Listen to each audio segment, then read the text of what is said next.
everybody. And boom. Aaron, you look so much different this week. What happened?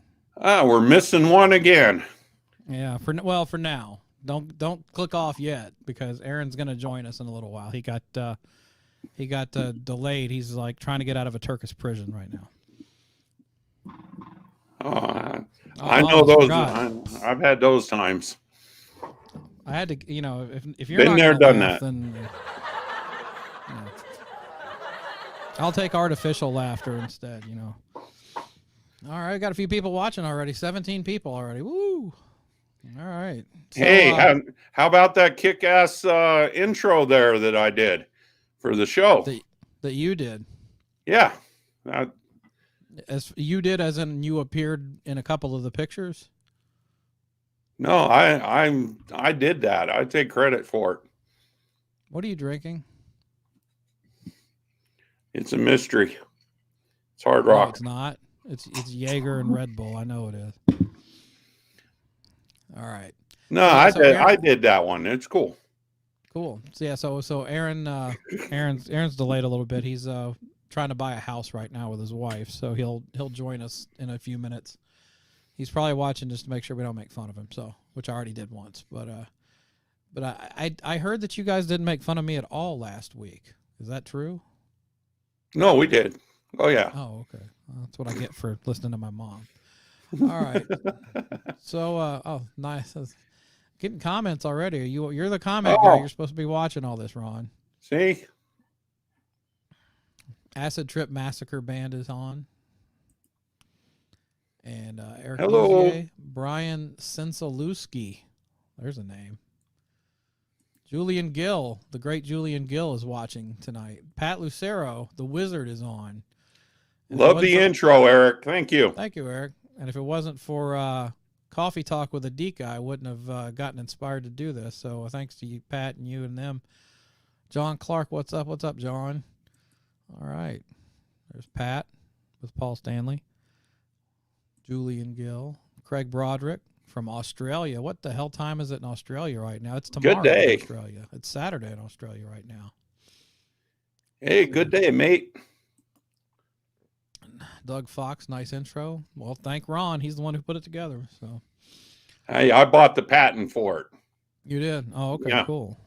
You and Vinnie Vincent. All right, just call me Edison to your Tesla. You're witnessing true behind the scenes stuff right now because I'm ordering a lift for my wife from the airport because that's how dedicated I am to doing this show. I'm paying $40 for her to get home. Let's see. Confirming your lift ride. Let's make sure this works. Okay, Glenn's only on for 20 minutes, so. Hey, Glenn. Well, you're going to get the least entertaining part of the broadcast, so enjoy. We sent a ride to Michelle with their driver's info. Okay. All right, let me text her back. You take over the show for a minute. Okay, well. Oh, I'm okay now, but, last week was kind of rough. Was it fun? I had to go to the doctor. You okay? Yeah, he told me I was too fat. So I told him I want a second opinion. He said, okay, you're ugly too. Pulling out the Rodney Dangerfield jokes. One for Rodney. Yep, ode to Rodney. But yeah, I kind of made a little inside joke about the Kiss thing going on that got announced today, which we'll get into in a bit. But I made a mention that our live stream is free compared to their live stream, which is a lot. And yeah, I know Kiss has more pyro, but we will have pyro tonight because Rockin Ron's drinking Jaeger bombs and he's going to light his farts on fire. Yeah. I got a lighter. I got Jaeger bombs. There you go. We're going to have pyro up the yin yang here. Literally. All right. Free pyro and more entertaining. There's Pat's wife, Carol. Hey, Carol. She takes amazing photographs. Let's see.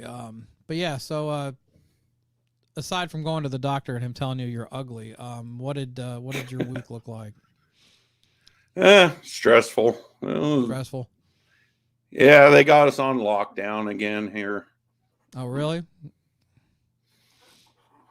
I think I heard that Nashville's probably gonna go into some sort of a lockdown again too. So, although I hardly ever leave the house these days anyway, so it doesn't matter much. Aaron Yeah, Baker, what's going on, brother? I have no life outside of doing this here, so. Oh man, you're sounding. That sounds so sad. And they've Now I'm trying to keep up with the people are commenting up the yang yang here. I know. Thank you guys for tuning in. Aaron will join us in a few minutes, but yeah. So we hey, Byron Nemeth, we played one of your songs at the outro to the show this week. I tagged you in the post. I hope you saw that. So thanks for. I heard that. I listened to it today. Yeah, that episode turned out good. New Noise Volume 12, and we got into a lot of. Although I realized that when I finished the artwork, I didn't use a picture of AC/DC in the artwork. It's like, what the hell was I thinking? That's like what we talked mostly about, and then just didn't. I didn't put it on there, and then I don't know why I hadn't had a chance to talk to you much about it. What do you think of the AC/DC record? I like it. I really like it. I told Aaron last week it was a little bit of kind of filler in between, but the more I'm listening to it, the more I'm liking even the stuff in the middle. I think it's a good, strong album. What are your favorites? I told him you can't go wrong with getting some new AC/DC out there. I'm not going to complain at all. Oh, sorry to cut you off. Especially with this year, I look forward to any new music. Yeah, I think Through the Mist of Time is the one I keep going back to the most. I think that's my favorite song on the whole thing. It's got that 80s bouncy AC/DC feel to it. So that's one of them I haven't really caught on to yet. Really? I love that one. There's somebody, I don't think AC/DC did it, but somebody put together a Malcolm tribute video with that song on it. It really works well. It's good. So Glenn Bennett wants to know, do we know the price for the Kiss live stream yet? We'll get into all of that. The funniest thing about it to me was that when they put it on sale, initially the stream was $50, and then like a deluxe version was $60, which I don't know how you can have a deluxe live stream, or I think you get to hold on to it longer or something. But they dropped it by $10 after like the first 2 hours, which tells me that people were really complaining. By $10? $10 yeah. Off the 50 or the hundreds? Both. No, but then there's like one that's like $999, and you get like a vinyl of it or something. Well, would you want a vinyl of a live stream concert? I don't understand that thinking much, but I don't know. I had several people ask me today, "Are you going to order it?" And no, because I mean they had they said something about like it's going to be, they're doing it in Dubai, so for my time, I'm in Central Time Zone. We're going to get to see it at fucking 11 o'clock in the morning. You know, do you want to watch a concert at 11 o'clock in the morning on New Year's Eve? I don't.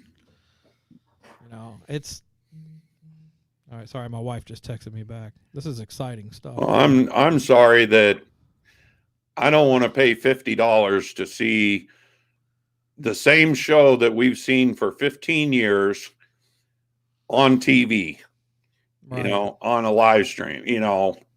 I mean, I'm hard pressed to spend $50 to go see them live now, but I know there's no other choice right now. We're not getting live shows, but that doesn't mean I want to put out that much money to see a live stream show that's probably going to be on YouTube or DVD or something soon after that.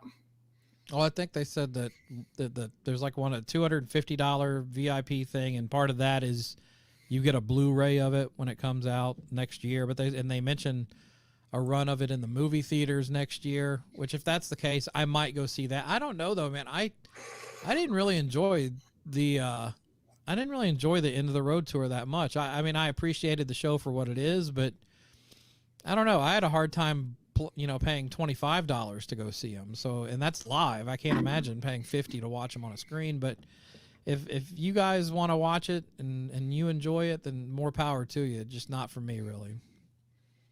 What is this? Sid Minon. Oh, I'm sorry to take over the comments, Ron. I want to see this. Oh, come on. Oh, you're. I saw this and I had to click on at 9 a.m. And what is KL? I don't know what that is.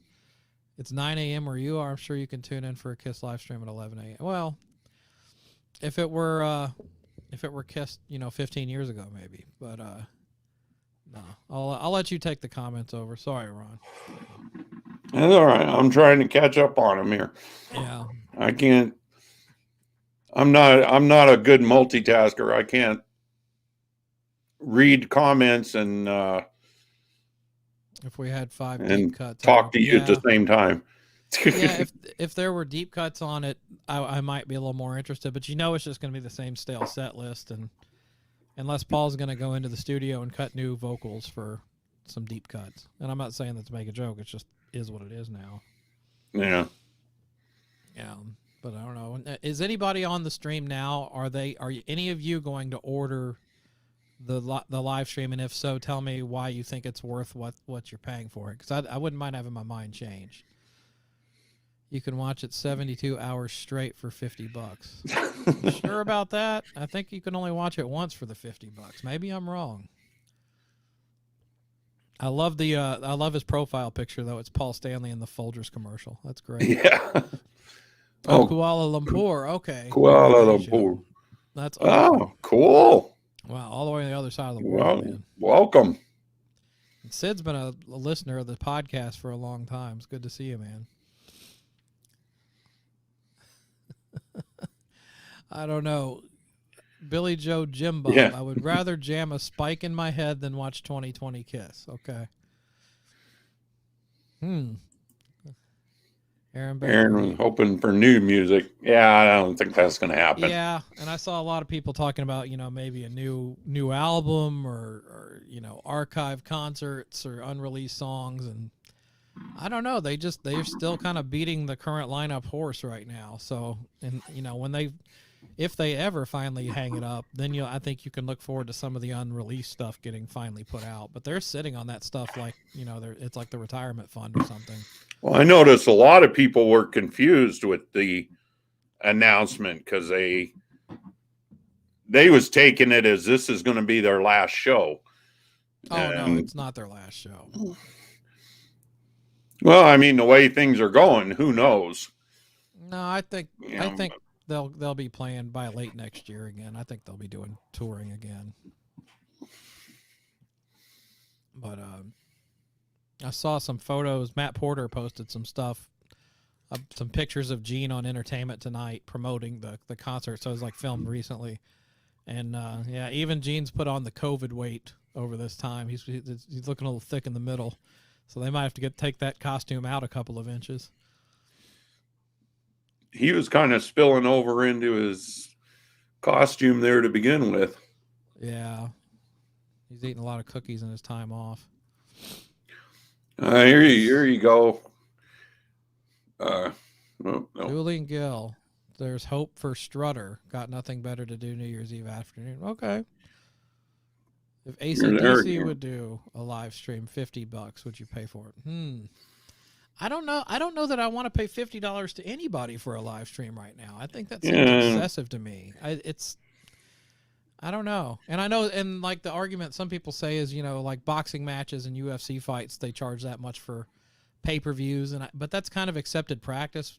But then again, things have changed so much with the concert industry. Maybe they have to do it. They have to charge that much more. I don't know. But me personally, I don't know. There's not much I would pay $50 just to watch on a screen. Yeah, but you do pay-per-view on a boxing match or UFC or something like that. You're seeing something different. You're not seeing what you're going to see anywhere else. Right. And yeah, new AC/DC, I don't know about $50. I'd probably do 20. I don't think. Yeah, I'd maybe do 20 to hear the new stuff and that, but that's what I say. I can't really get into the live stream stuff. I mean, I know that's the only thing artists can do right now, and that's all we got because we don't got live shows.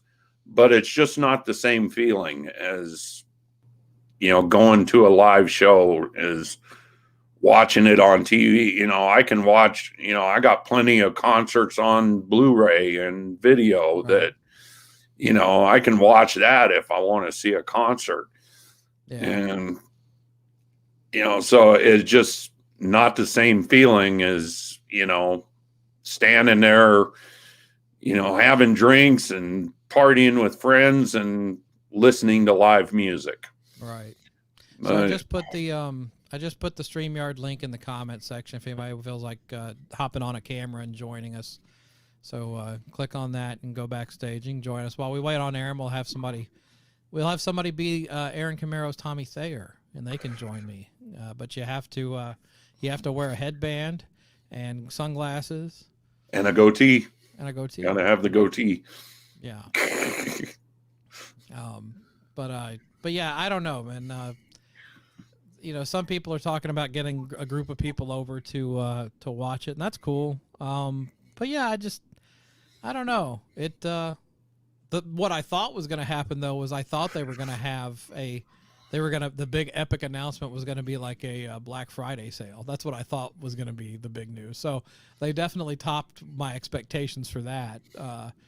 And the concept of it's cool, biggest pyro show they've ever done and all that. Doing it in Dubai is kind of interesting, but they could have made it more affordable if they just pre-recorded it on a sound stage in Hollywood. Don't have to do the traveling. You can edit it the way you want it, and then just have it go live at a certain time for half the price. That's the way I would have done it, but I don't know. I'm not Doc McGee. That's kind of a funny comment I seen. I guess Paul commented about the coming up Thanksgiving that he wasn't going to spend it with any of his family or something like that because it's not safe to, be in a large gathering or anything. But yet he's going to travel all the way to Dubai to do a concert. Yeah. Rolling Stone actually did a really interesting article about the whole thing where Gene, Paul, and Doc talked about what they're doing to plan for it. And I mean, it sounds like a huge undertaking. Like they're paying like, I don't know, several $100,000 for like safety measures and COVID stuff. And so, I mean, maybe they can pull it off. I do think Gene and Paul are genuine in their fear of, catching the virus or spreading the virus. Oh, I'm not saying that. So they wouldn't do this unless they were genuine in how they went about doing it. And maybe that's why the price is so high. The Rolling Stone article said that the pyro itself is going to cost around $1 million. So I don't know. I mean, it's just interesting why they're going to Dubai to do it. Somebody, probably some prince out there paid them a fortune to come. I mean, it happens all the time. Yeah, it could be. There's a lot of pop stars that go out there and do massive shows for a huge amount of money. So that's probably where it came from. So here's a segue. You talked about the Malcolm tribute. So Sid wants to know what you think of the Wolfie tribute. I know you said you talked about it on the new episode. Here's where I say, Sid, listen to the new episode. But no, it's no, we talked about it on the show. I think the tribute was really touching, and the song is. And I was talking about this on the podcast, because there's a lot of people, it doesn't sound like Van Halen. And it's like, well, you got to look at the kid's age. I mean, he grew up during the 90s modern rock era, so a lot of his stuff's going to have that sound to it. So, it may not be totally my bag as far as what the song sounded like, but it's well done. His vocals sound great. And the video, I mean, it's a tear-jerking video watching it with all those photos of him and his dad. So I liked it. I thought it was tastefully done. And I've watched I watched the Howard Stern interview that he did, and I've listened to a little bit of the interview with Eddie Trunk as much as I could stomach Eddie Trunk. And The Howard Stern interview was very good, and he seems like a very level-headed guy. And I don't want to call him a kid. He's 29. Everybody keeps thinking that Wolfie's still a child, but he's not. And but he played in Tremonti's band for a while, and it didn't surprise me that it had a bit of that sound, especially there's a second track he released called "You're to Blame" that actually sounds a lot like the Tremonti stuff. So I was taken aback by how good his vocals were. That's what really kind of stuck with me. The guy can really sing. He's definitely a better singer than his dad. Anybody that remember Eddie singing on How Many Say I on Van Halen 3? Woo. But yeah, but the tribute video was touching, hard to watch because and I was telling Aaron, it's like, it's hard enough as fans to mourn Eddie's loss, and hard to believe that he's gone. But imagine being his child. I can't imagine what Wolfie's going through. And from everything I've heard, they were like super tight. So I really feel for the guy. I hope he's holding up okay. And Howard Stern had asked him. He said, how is your Uncle Alex doing? And he said, well, he's doing about as well as you could expect after losing his brother, which tells me that he's probably not doing really good, which is sad. But I don't know.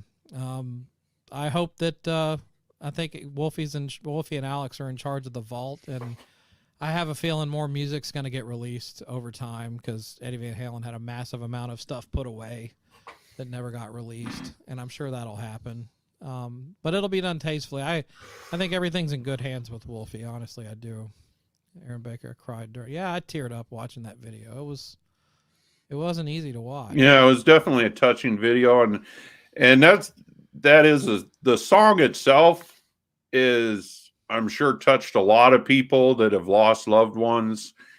And it'll be one of those songs that people will do their own tributes with, to people they've lost.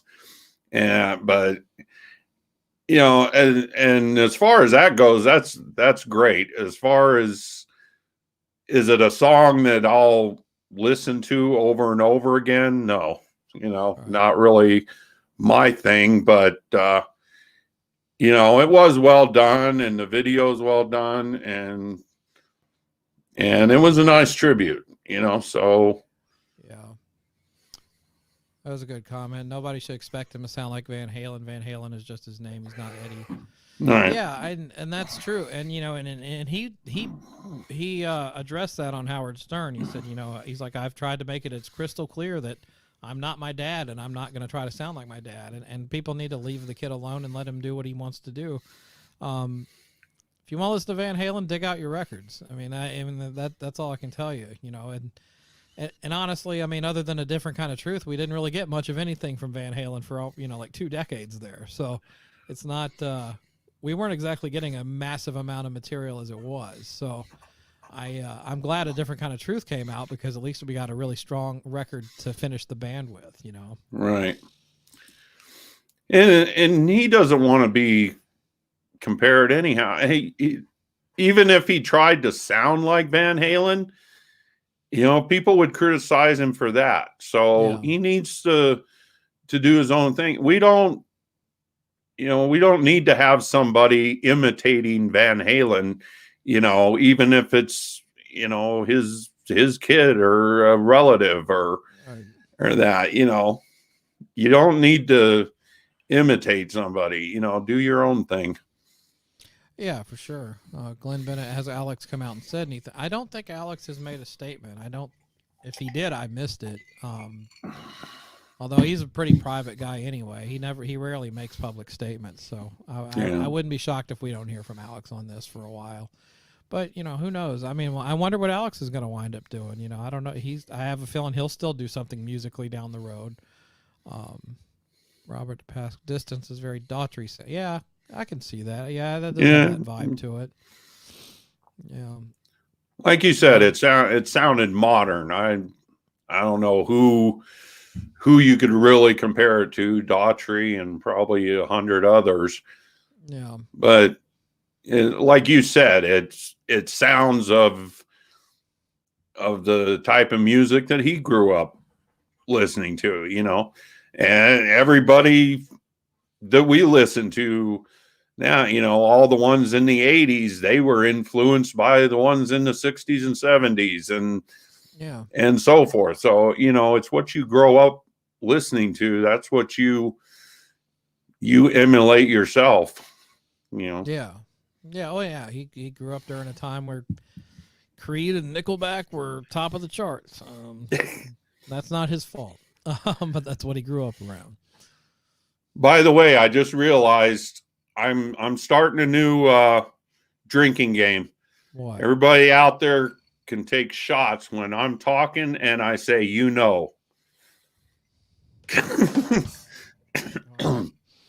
Every time I'm talking, I say, all the time. And I was thinking if I did shots every time I did, I probably wouldn't make it through this whole thing. I'll tell you a little secret, Ron.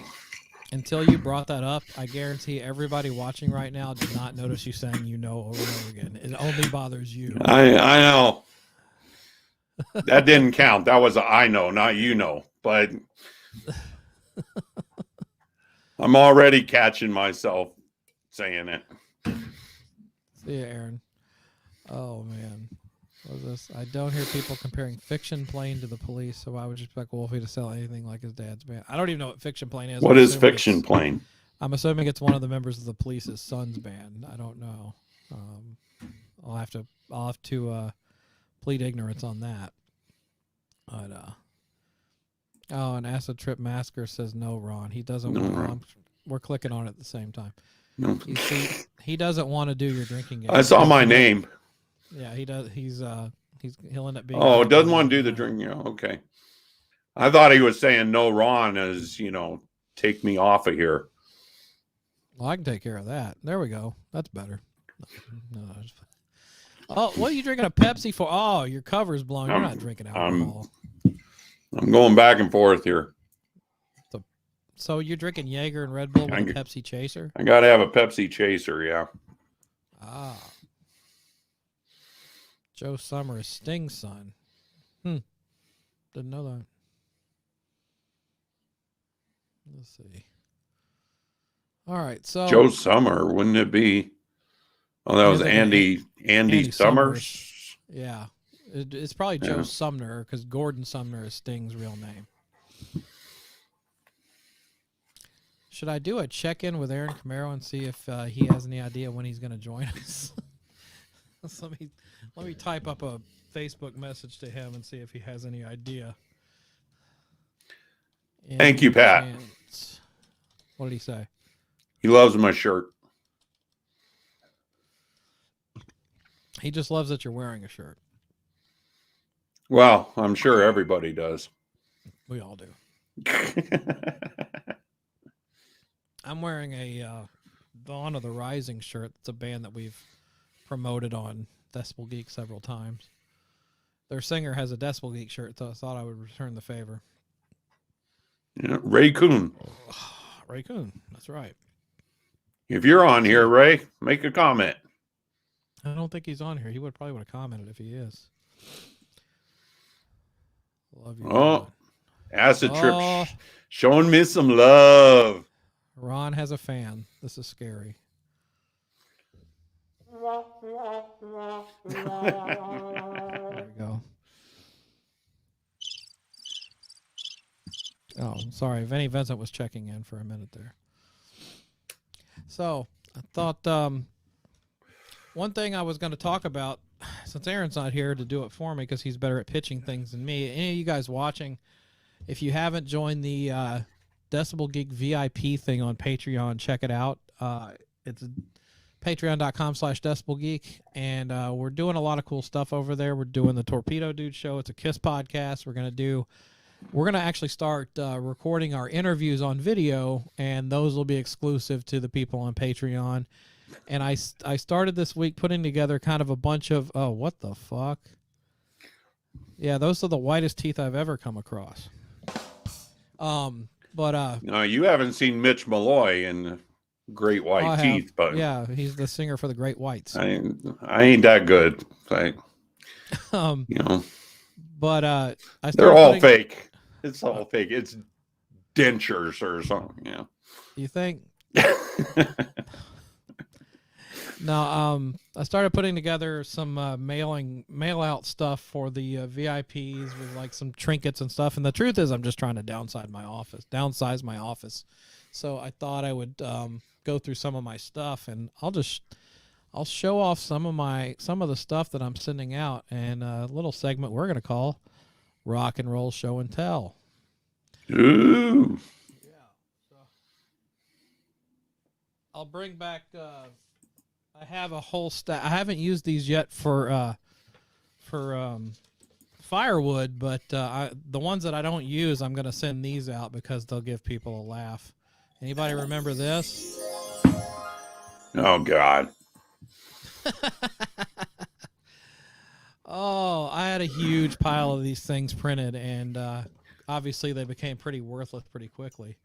But yeah, these were little postcard flyers that I made for this schmuck to come to Rockin' Pod, and we all. I'll buy that for $1.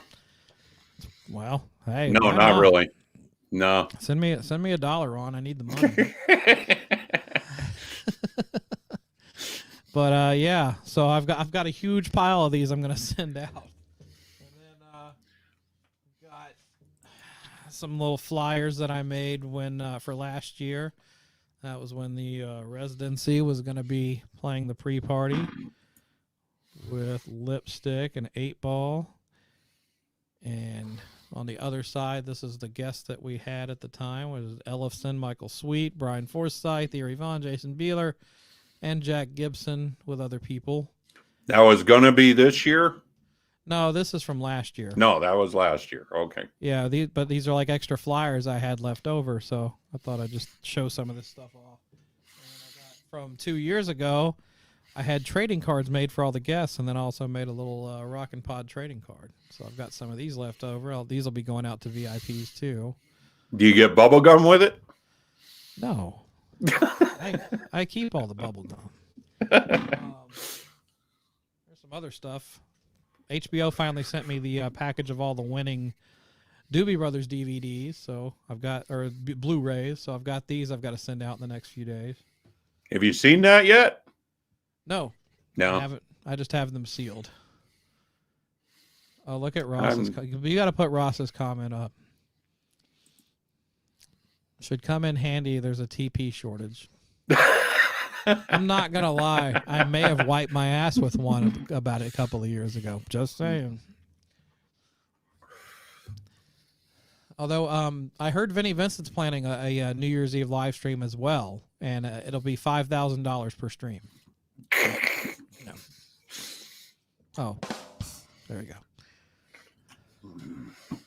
Mitch LaFon has spoiled teeth. Oh, boy.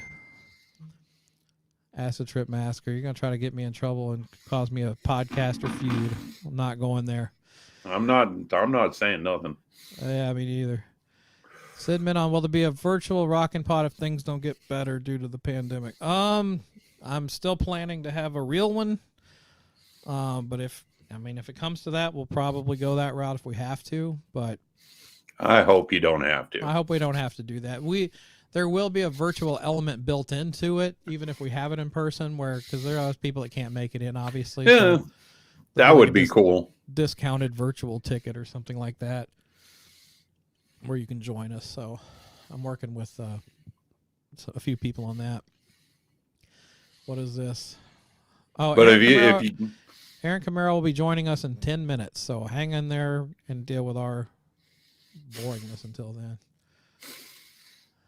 But yeah, Acid Trip Massacre, man. I said, why do you have a problem with Mitch LaFon? Although that's opening a can of worms. I shouldn't ask that. So you're starting new exclusives for Patreon.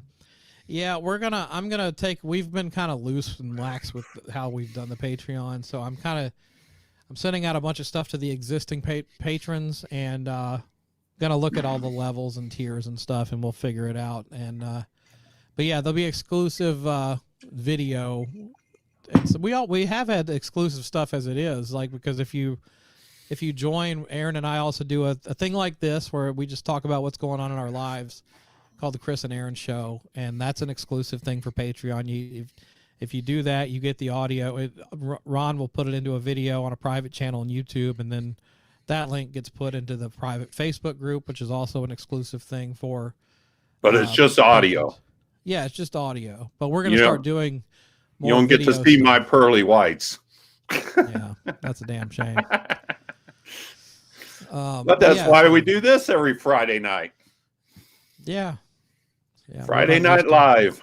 Yeah, Ron feels that he's become a YouTube sensation, and we're all paying for it now. So, actually, we're not calling it Friday Night Live anymore. Oh, don't! I'm going with free for all Friday fun time. All right, Kristen. Shout out to you, Mighty K. I told her we were going live tonight, but I haven't heard back from her, so I don't know if she's saying. Maybe she's still mad at me that I didn't change the name of the show to her suggestion. I don't know. She seems to hint that she's watching, but I never see a comment from her. So if you're watching, Mighty K, you need to comment here. Let us know you're here. I think she would have said if she was on here. I think. Is this? Make everyone wear a hazmat suit at your Rockin' Pod 2021. I don't think we have to go that extreme. Oh man, be cool. Oh, be cool to do giveaways, and we are going to do a lot more giveaways. And the biggest reason is that we get sent a lot of cool free stuff, and it just ends up taking up a lot of space. And I'd like to just pay it forward and give it to some people. I've got some really cool books and stuff that we can give away soon, and we're going to do some giveaways right here on the live stream too. I got a new printer this week. I ordered stamps.com, so I'm gonna start mailing a ton of shit out of this place. So do I get anything? No. Oh. But yeah, so what else do I have in here? So Acid Trip wants to know if he can join when Aaron comes on. Damn right you can, Acid. Sure. Why not? He was on last week. Did you see him? No, I missed that. I was working. I had to do a wedding. So a really cool listener, and I posted about this on Facebook, but not all of you are friends with me on Facebook. So hi, Todd. Todd Cunningham. Todd Cunningham. I posted about this. A really cool listener of ours, Scott Gull, sent me this. I don't know if you can see it. That is the vinyl 45 of Alice Cooper's "You and Me" with a jukebox card. Ah, which is really cool. What's the B-side? The B-side is "It's Hot Tonight." Huh? Yeah, and I think that was. Yeah, I'm gonna lose my Alice Cooper fan card. I think that was Lace and Whiskey. Am I wrong? Who's gonna correct? Was it Lace and Whiskey or From the Inside that song's on? I can't remember. Do you know, Ron? Oh God, don't ask me. I don't know. Did you hear the new Alice Cooper single? I didn't yet. No. It's a cover of the song "Rock and Roll" by Velvet Underground, so of course it's way better than the original because Velvet Underground sucks. I actually don't even know the original. I don't think. I'd have to hear it. You didn't miss anything because they suck. I haven't listened to Velvet Underground, so I don't know what they've done. They did that song "Walk on the Wild Side." You remember that song from them back in the day, right? Oh, well, that was Lou Reed. Or was it Velvet Underground? Yeah, it was Velvet Underground, was it not? Was it? I don't know. Was that Velvet Underground or Lou Reed? Shit. Maybe I always knew it as Lou Reed. Maybe it was Lou Reed. Walk on the Wild Side. Angela Mashburn. I actually went to high school with Angela. I haven't talked to her since then. Although we correspond on Facebook. Oh boy, and I'm proud to introduce to you. Uh-oh. He is in the house. Marrow. Here I am. He's back. Putting my work clothes on. So you got out of that Turkish prison you were stuck in, huh? Yeah. I haven't even taken off my boots yet. I'm beat. What a day. Did you buy a house? No, not yet. Not yet. Close? Not yet. Closer, I guess. Yeah. It's a whole uninteresting mess. Looking forward to hearing the new album next year. You talk about the Alice Cooper record. Yeah, we talked about that on the show. I don't know. I have mixed feelings about it. I'm a little tired of the Detroit thing he keeps pushing. Were you able to find a caterer for the? I needed people to help with. I was catering with the wedding with my wife, but actually my daughter was under the weather that week, but she pulled it out in time to help us, so we were good. She feeling better? Yeah, she's doing That's better. good. Now my wife's sick. Oh, great. Yeah, but she's okay now. My wife should be home from the airport any minute now, actually. But I don't know. We were talking. Aaron, did you see the Kiss announcement today? No, I haven't seen nothing. So, Kiss had been hyping for like 3 days some big announcement they were going to make that was epic. And All right. so How epic was it? Huh? I said, how epic was it? Well, that's for you to decide. It's they're doing a live stream New Year's Eve concert from Dubai. Okay. And there's like, yeah, it's gonna be like 50 cameras, like all around everything, and they're supposed to have $1 million worth of pyro, and it's supposed to be like the largest pyro display of all time. That's cool. What would you pay for that, Aaron? Yeah, what would you pay to watch that? Jeez, we just talked about this. I'm not willing to pay $50 for anything like that. I think that's what they're charging. This is going to be more than $50. The cheapest one, well, they lowered it to $40 for the cheapest way. The cheapest one, what? You only get 25 cameras? No, I mean, it's not like seating. Your cameras are way back there, but if you you only get the cameras from the nosebleed seats. Right, yeah. Oh man, hey Aaron, can you take over for me while my wife just walked in the door? I need to say hi. Yeah, man, definitely.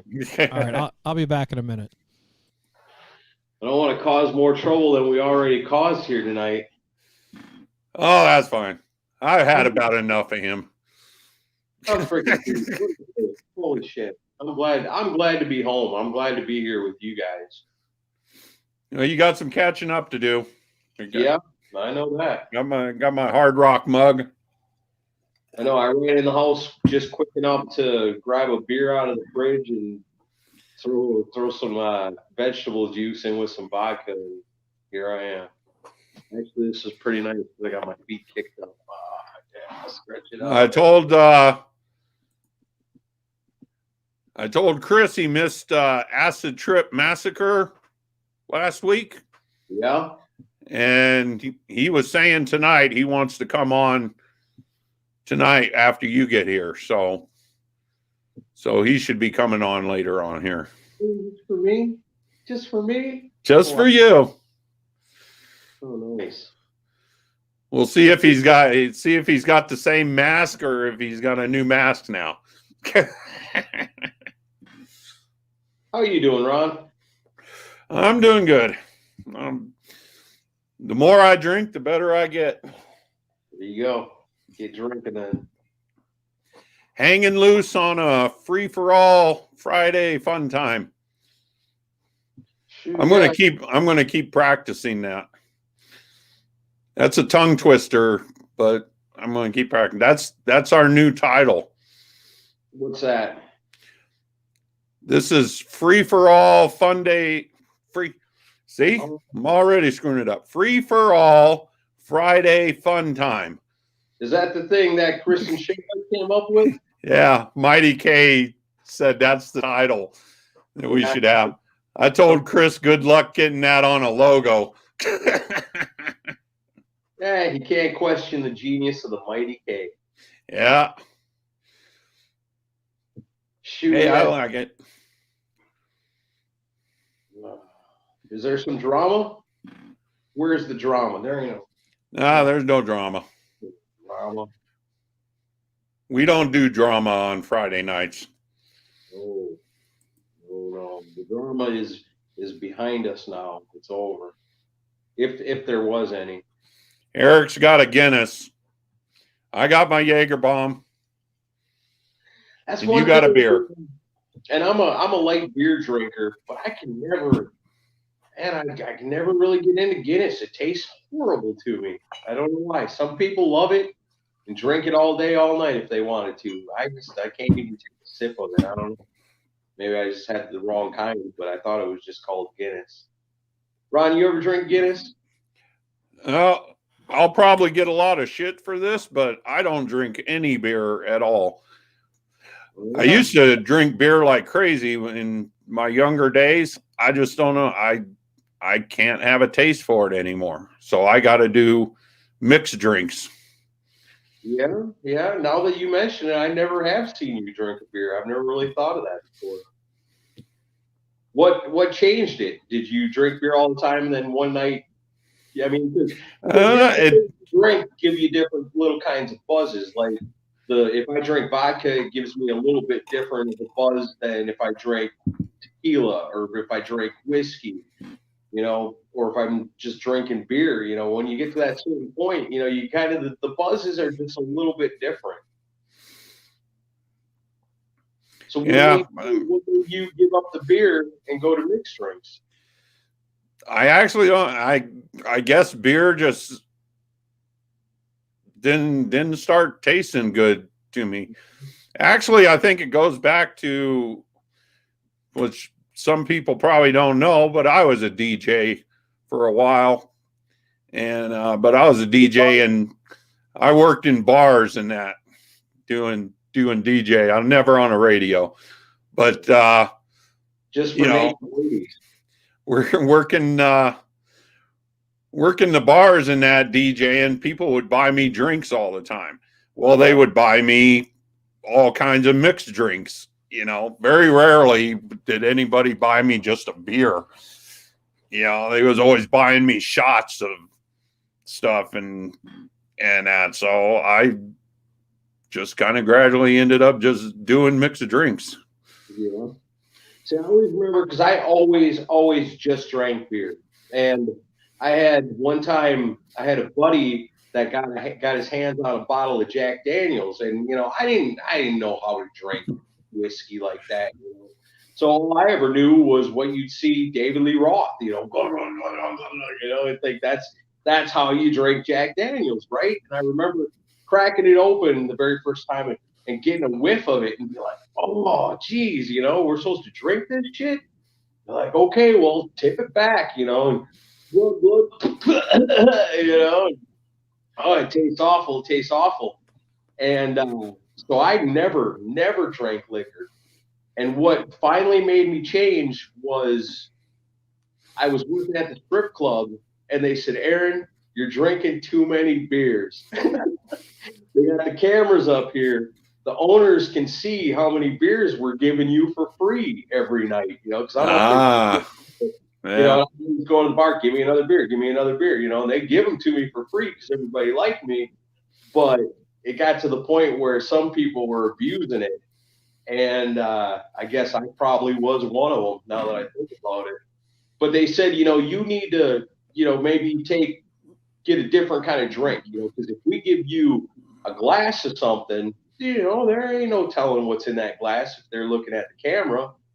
And so I was like, yeah, but what? You know, they're like, well, you Jack and Coke and this and that and that and this. And I'm like, man, I don't know. So I hung out that night and I watched and seen all the coolest dudes. And I was like, what are you drinking? What are you drinking? What are you drinking? And what I found to be the common denominator of the coolest dudes were they were drinking Seagrams and 7-Up. And so I went on a Seagrams and 7 kick for quite a while because they took away my beer drinking rights. And so I had to find something else. And that's what I ended up with. But I tell you, one of the best buzzes that I ever had was right before Chris and I went and talked to Luke Carl up at the Sirius XM tower down here in downtown Nashville. It's in the same building where they have the Predators games in the Bridgestone Arena.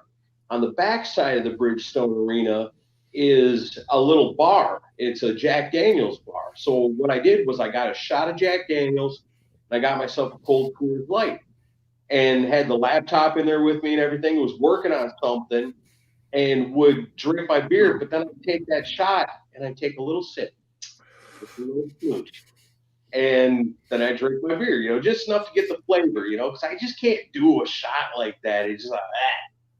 But I really, man, I got a really, like, just right on the money buzz off of like 2 beers and just nipping at that shot. And I was like, man, this is how you got to do it.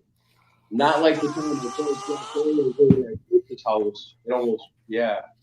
The last time I ever drank and drove in my life. Chris, you remember that? You're back now? Remember what, when you were at my house?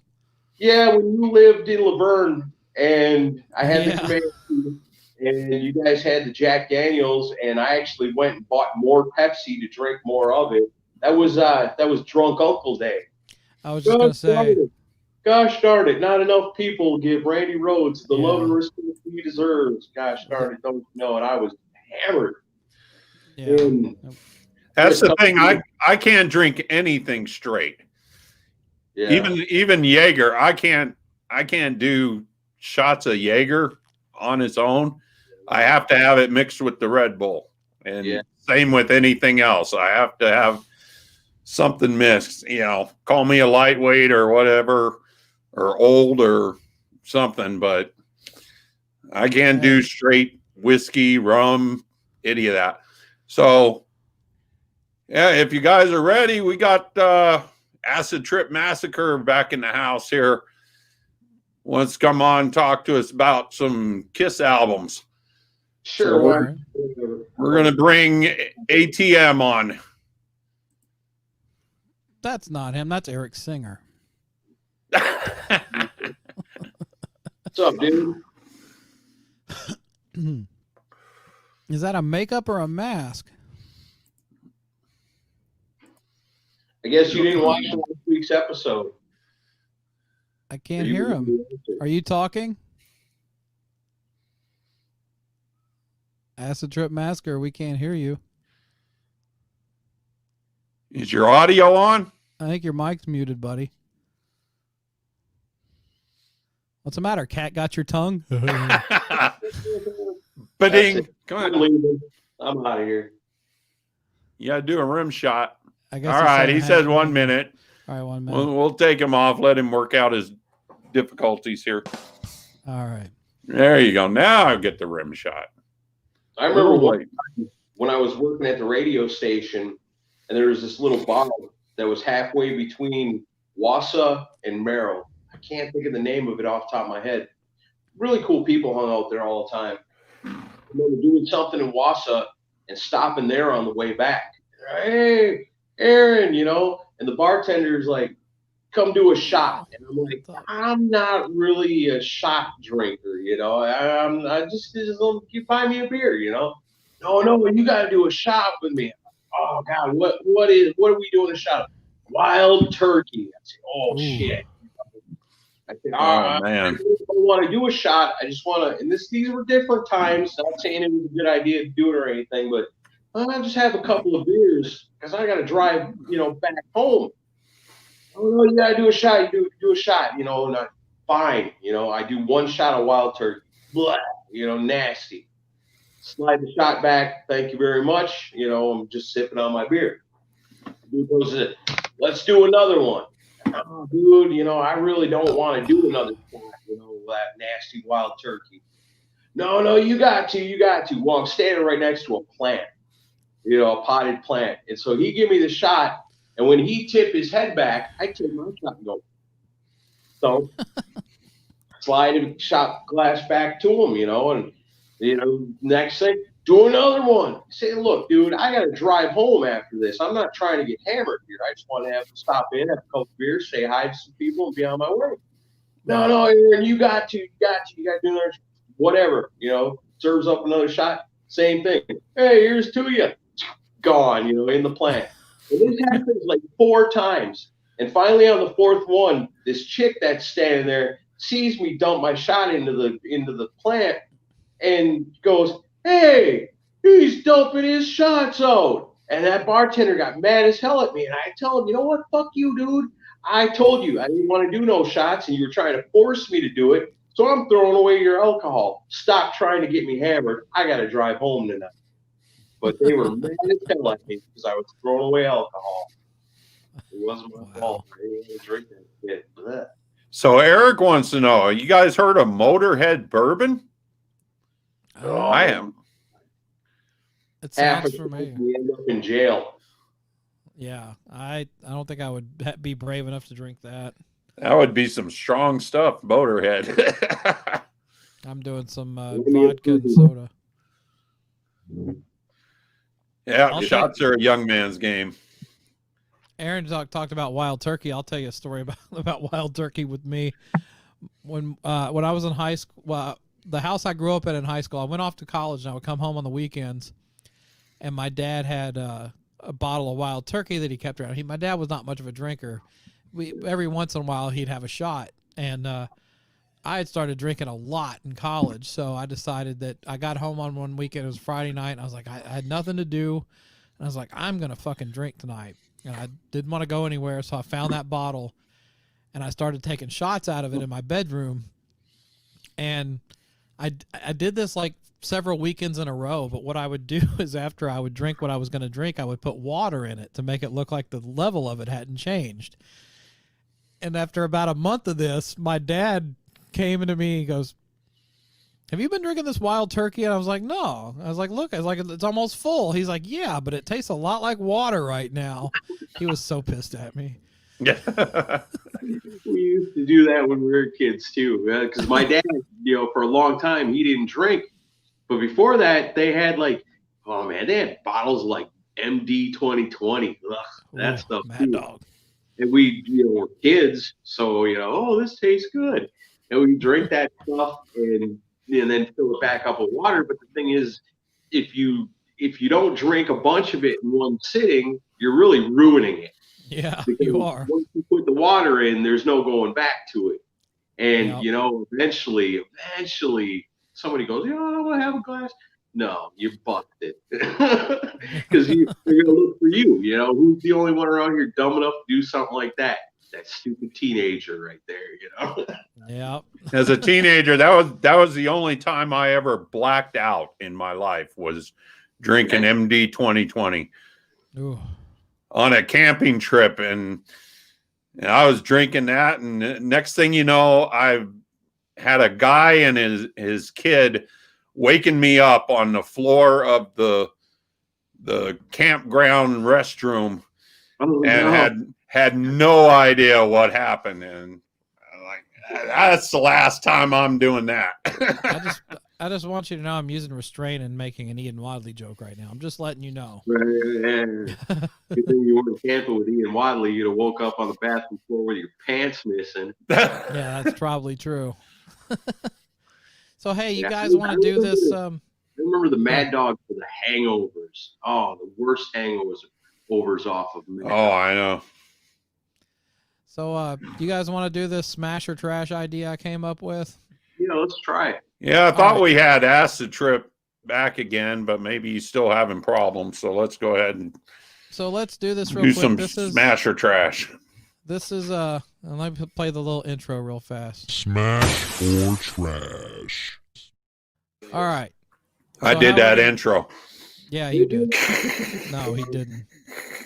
He didn't. He's trying to take credit for everything I've done. I do like your intro, the countdown thing. That was pretty awesome. That thing you put together, Ron. Thank you. Yeah. Man. Just call me Edison. No, come back, Chris. Come on. Okay. We're kidding. Just call me Edison. Call Chris Tesla. Ooh.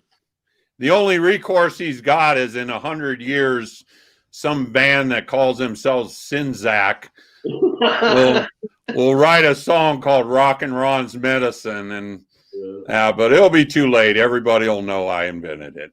The tour will be sponsored by Jägermeister and Preparation H.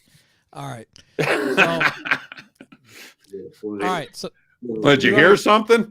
you've already ruined the segment. So anyway, Oh, all right. smash or trash. This is how it's going to work, and this is everybody watching right now. You can be involved in this. So what I'm going to do is we're going to spin a wheel. I've got 4 bands. All of these bands have sent the Decibel Geek Gmail material. We don't know these bands. We don't know much about them. So what we're going to do is we're going to spin a wheel. It's going to randomly pick one of these bands, and then we're going to play the beginning of a song through a chorus, and we're going to vote smash or trash, but if we like it or don't like it, and you guys need to do it in the comment section too, and be brutally honest. Do this on the radio. Yeah, exactly. That's where I got the idea. So I'm gonna do a little screen share here, and we'll pull up the wheel. This could go, one of 2 ways. We could be discovering the greatest thing ever. I mean, if it weren't for old Smash or Trash on Z104, I'd have never even heard of Honky Toast. Yeah, and Honky Toast, you brought that band to us, so yeah. All right, so these are the 4 bands: Hardland, Aeternitas, Saint Madness, and Twister. And we're going to do the spin now. All right, here we go.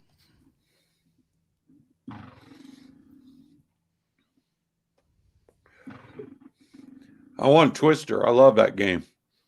Oh, that was what I was hoping it wouldn't land on. Yeah, Aeternitas. So and Eternitas. All right, well, let's keep an open mind. A weird name, doesn't always denote bad music.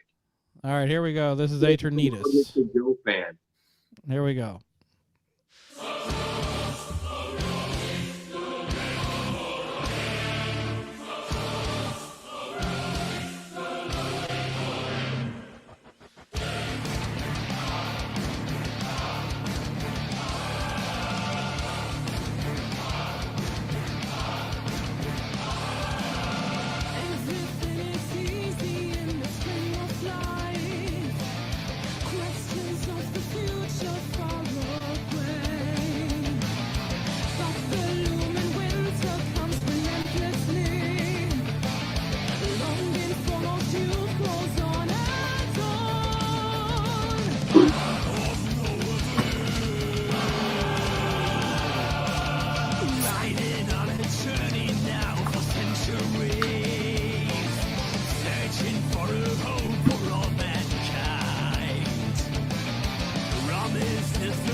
All right, that's enough of that. I mean, what do we think? It's all right, I guess. I mean, that's not my thing. I'll tell you right off the top, that's not really my thing. But I don't know. It's not my thing. Was it just me, or did I get a elder vibe in the beginning there?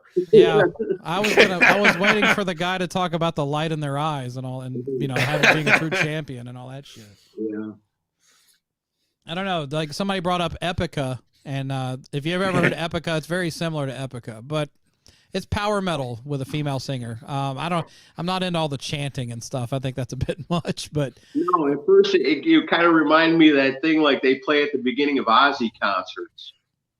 Yeah, or Metallica concerts with like the Ecstasy of Gold. And then, I don't know, the music, Eric Lucier's got it, man. The music's good, the singing not so much. I mean, there's I don't know, it's just too many bands like that. I can't tell them apart anymore. There's too many. I can't sing along to that, But the music, I could jam on that, I'm sure, if I was in the car.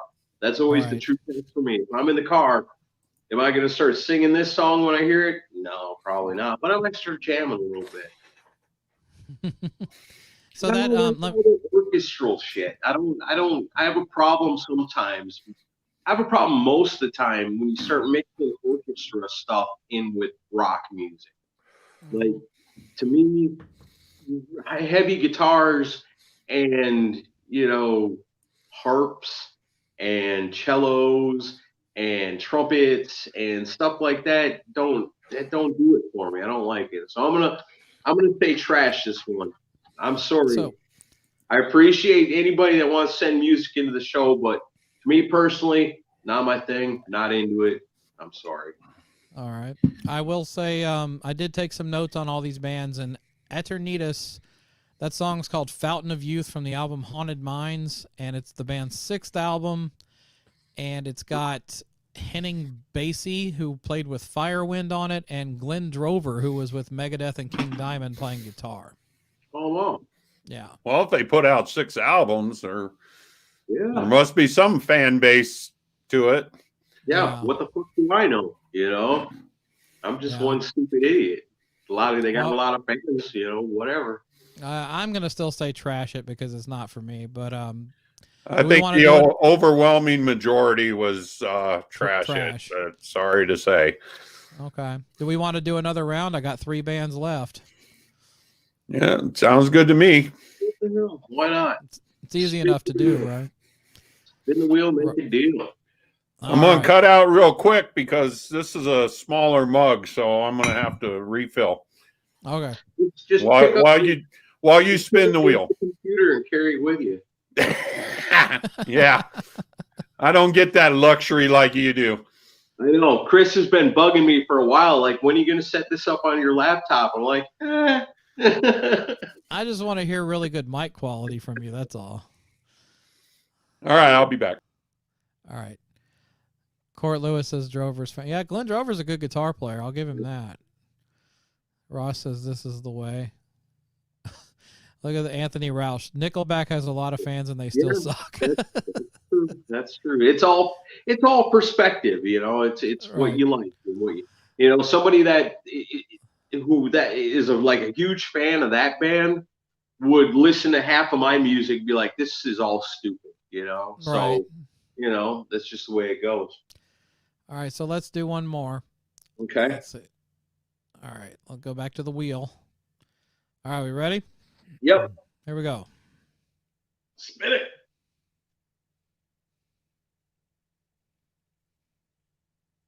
Is this really at random? Yeah.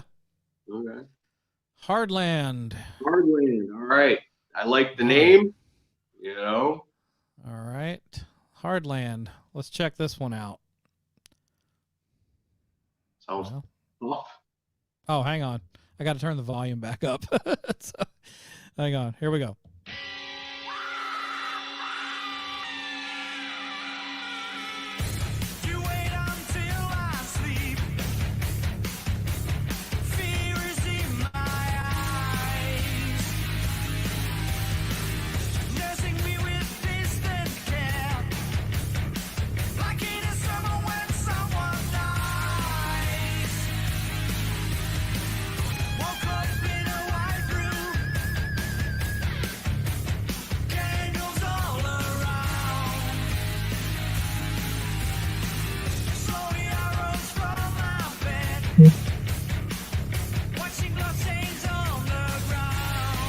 Let's go through a chorus.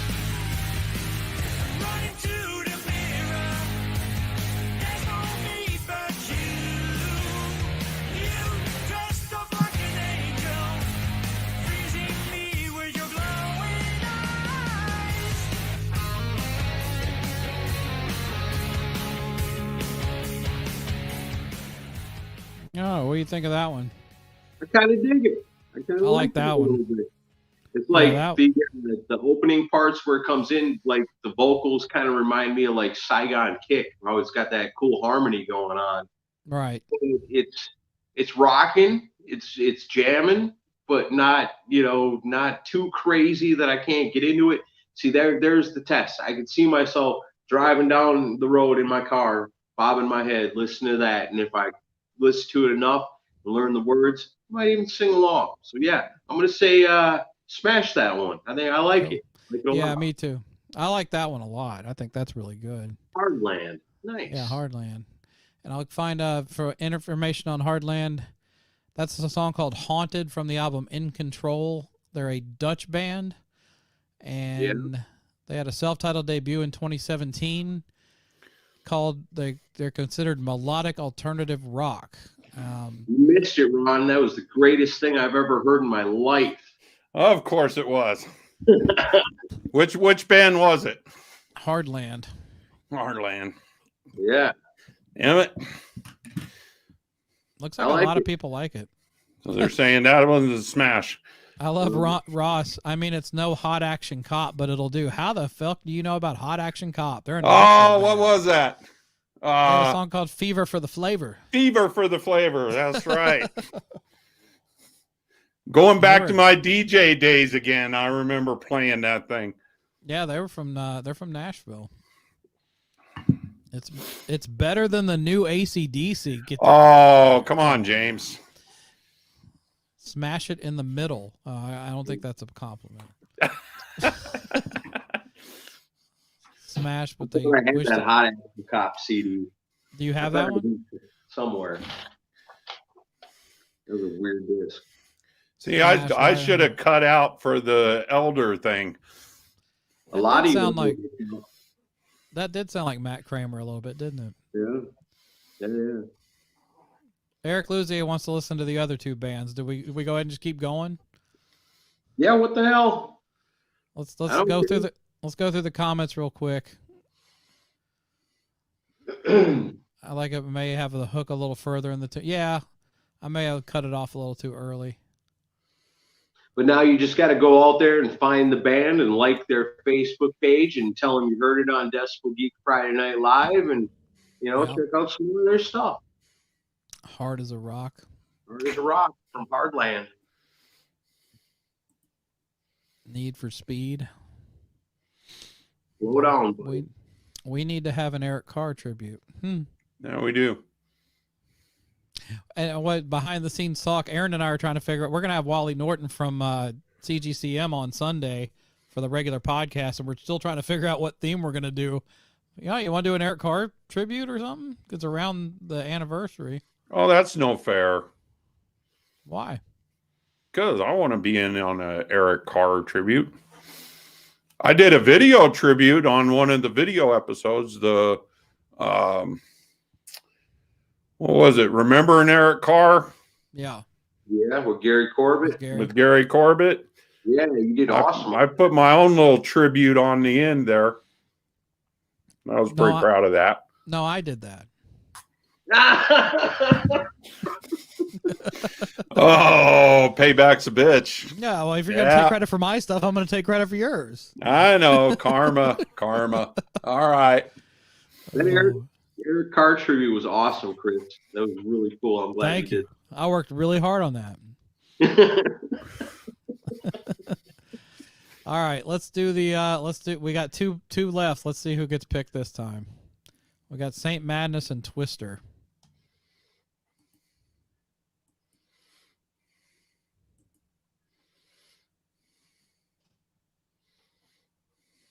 Saint Madness. All right. I like the name.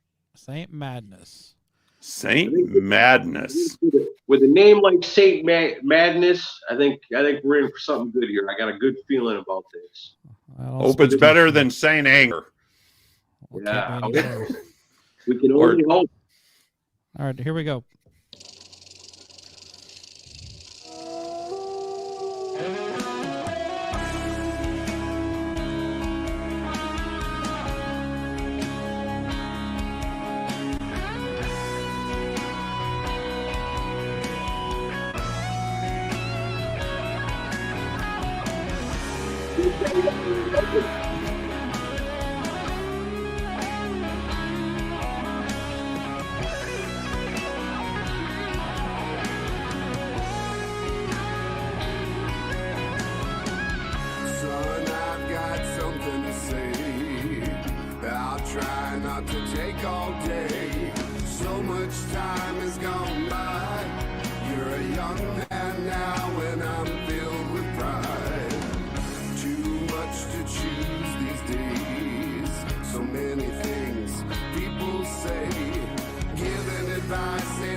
pretty cool. Yeah. It wasn't bad. Kind of got a little Black Label Society flavor to it. I can see maybe the vocals had just a little more punch to them. You know, That's who I was thinking. Typo Negative. Yeah, Kind of sounded like Peter Steele a little bit. Like But if, yeah. but without the bass, you know, you don't have the bass like Peter Yeah. Steele in his voice. So if you took 13-year-old Peter Steele and had him sing lead for the Black Label Society, you'd have Saint Madness, which I don't think that's necessarily a bad thing. I thought it sounded like Everlast in the verses. Oh, Now you yeah. really know what it's like. Now you really might know what it's like. Yeah. So if you take Uncle Cracker, right? Is that who did that song? No, Everlast. Everlast. No, I'm thinking of the guy from House of Pain. Okay, yeah, you're right. I don't think this shows how much I know about that shit. So if Everlast was the lead singer of Black Label Society, but Peter Steele wrote the songs, is that what we got here? That sounds fucking terrible. Is that what? I don't know. That was the only thing I was waiting for the chorus. It was kind of I needed a punch on the chorus there. Yeah. When the chorus kicks in, you really got to kind of double down and push a little harder with the vocals, I think. They kind of went into Crash Test Dummies territory there during the chorus. Got into an accident. The song playing with heavy and rocking kind of reminded me of Zakk Wylde. You can't go wrong with that. So yeah, I'm gonna say, man, is there because I don't think it's a smash hit. I don't see it as being the greatest thing around, but I don't think it's terrible either. So I'm gonna say somewhere right in the middle. The chords on the chorus kind of had a Suicide Messiah sound to it. It's similar to that song. If I had to pick one or the other, I'd give it a smash. It's a little bit better than worse. I'd give it a punch, not a smash. I'd give it. I want to hear some other songs or something. It was decent, but probably need to hear what else they can do. You know, if it all sounds like that or what. Ron, you gonna put Craig's comment up there? What we got? Mark Ciccinis? Yeah. Oh, that's the guy from Three Sides. Acoustic guitar with somebody eating Doritos. Oh God! I'm saying, who the hell is Mark Ciccini? It's all right. The guy from that three kicks to the Mancini. Yeah, it's that 3 kicks to the groin guy. All right. So we've already fired shots at Mitch LaFon and Three Sides tonight. Great. Well, Mitch LaFon must have been before I came on. So. It was. Hey, Mighty K's in the house. Mighty K. All right. Hop on video and come on the show. I'll share the link again. That's the cool thing about this, because you can comment, but you can also be one of the Hollywood squares with us. And square is the key word. Mm-hmm. All right, so we want to. I got one band left. You just want to go ahead and do it? Just do it. You guys got to cut me. I know I was late, but I just took off my boots for the first time today. Cut me out of here for like 10 minutes. Let me go take a break real quick. You're going to miss the greatest song you ever heard. No, okay, I've heard it. No, I've heard it already. It's not that good. Okay. Oh, thanks. Take a break. Why didn't you do that when I was taking a break then? Because that's what I do. All right. So this is going to be the most anticlimactic wheel spin of all time. Here we go. Okay.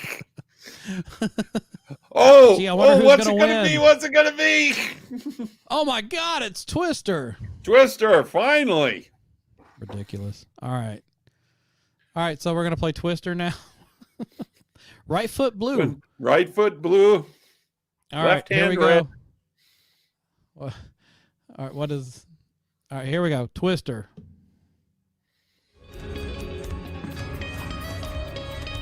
Oh, hang on. I'm playing two songs at once. All right, let's try this again. Here we go. Twister. Yeah, that was interesting. No, I already hate it. Oh, you love it. You know you do. This is the stuff that gets sent our way, guys. I'm sorry. A little bit of guitar. Tell it to my heart. It's Taylor Dane. Yeah, really. You're listening to AM Gold.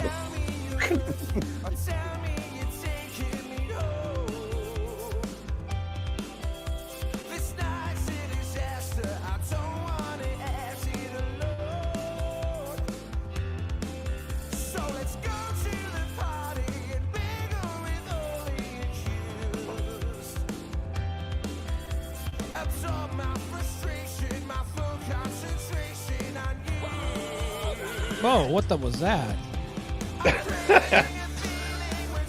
The best part of the song. Do you know Paul Stanley's on this song? It's not even a Motown song. No.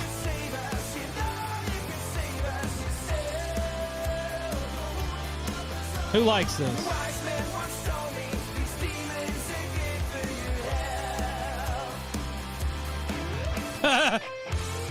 All right, that's enough of that. That's Twister. Left foot trash. Down the shitter with this. Just to the left of trash. Okay. All right. But not quite smash. I don't think it was quite as bad. I think I'm kind of playing up how bad it sounded like Paul screaming. Like that. Still Yeah, better good. than Saint Anger. Nelson Yeah. Light.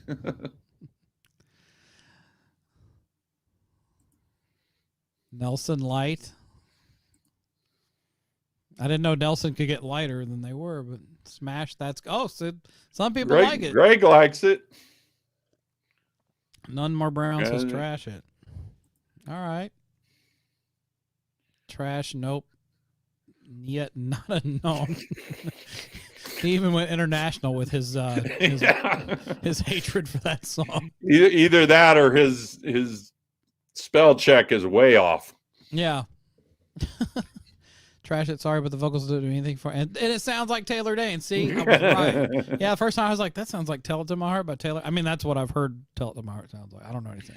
Actually, I thought the singer wasn't too bad if he did something more rocking. Sounded like he got a good voice if he kind of did get something with a bit more punch to it. Yeah. You know, but yeah, that sounded kind of 80s pop. Twister was better than the other three. I have to disagree, John. I thought the Hardline song that Ron missed was the best one. Yeah, thanks for that. Yeah. Should I play the Hardland song again for Ron to hear? I'll listen back to it. Okay. Let's see. If they're a Swedish band, then I think they're British, but I don't. Well, actually, I've got notes. Let me look up the notes. That's an interesting comparison. Yeah, Roxette. Kind of between Roxette and Reason to Live. Oh, no, they're British. That was recorded by Tony Draper at Parr Street Studios in Liverpool and mixed at Abbey Road. So, yeah. You think that was theatrical, okay? You missed the first one. Yeah, you missed the Gregorian monks chanting over power metal. Elder you Part gotta 2. bring up Deli's comment. Sounds like it belonged on the Eddie and the Cruisers 2 soundtrack. Oh man, I want to do a full episode about how bad that movie is. Have you seen the Eddie and the Cruisers 2 movie? I'm sure I did. I don't remember. I like the first one. Everybody did. The second I like one the is first one. I the don't remember second- much of the second one. The second one's one of the worst movies ever made, but it's entertaining at the same time, but it's really cheesy. Roxette versus Reason to Live. That's a great Phil doc. Huh? I don't know what that means. He was saying that was a great comparison, I think, Oh, okay. for JTB, Phil then Doc. he doesn't like it because it's not Swedish. Okay.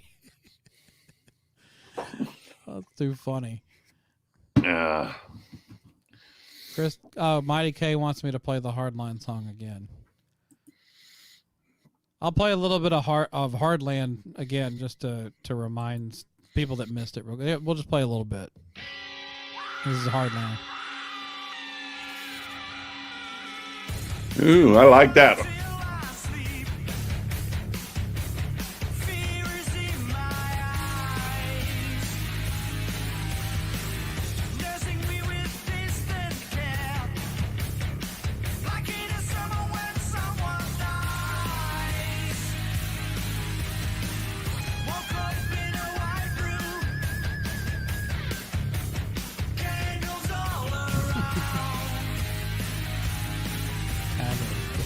ABBA.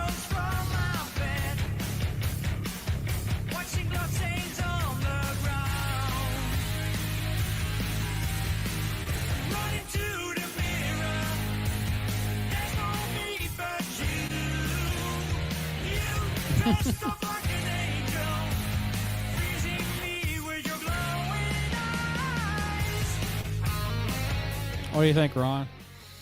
That was pretty good. Still a little on the poppy side.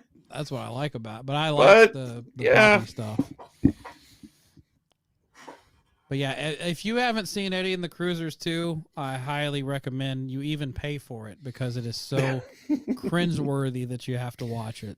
And it was made like at the height of the glam rock movement, and there's just some really, really cheesy stuff going on in that movie. Oh, cool. D HUD met John Cafferty once. Hey, That'd be all right.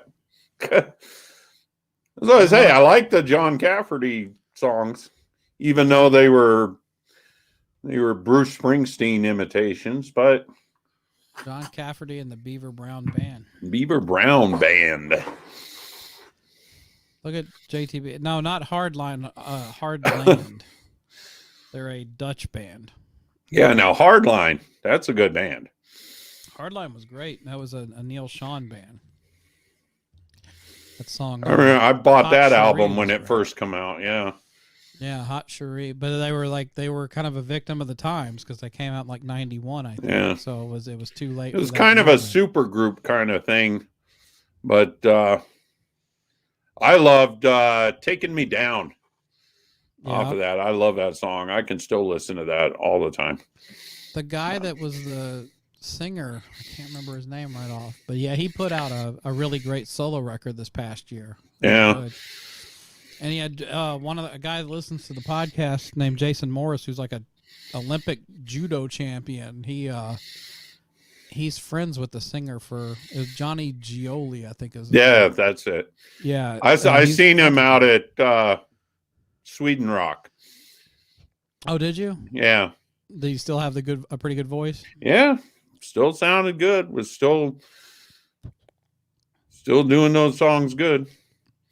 The videos are on Decibel Geek TV if you ever look at that. I never do. I know you don't. I just ignore it all the time.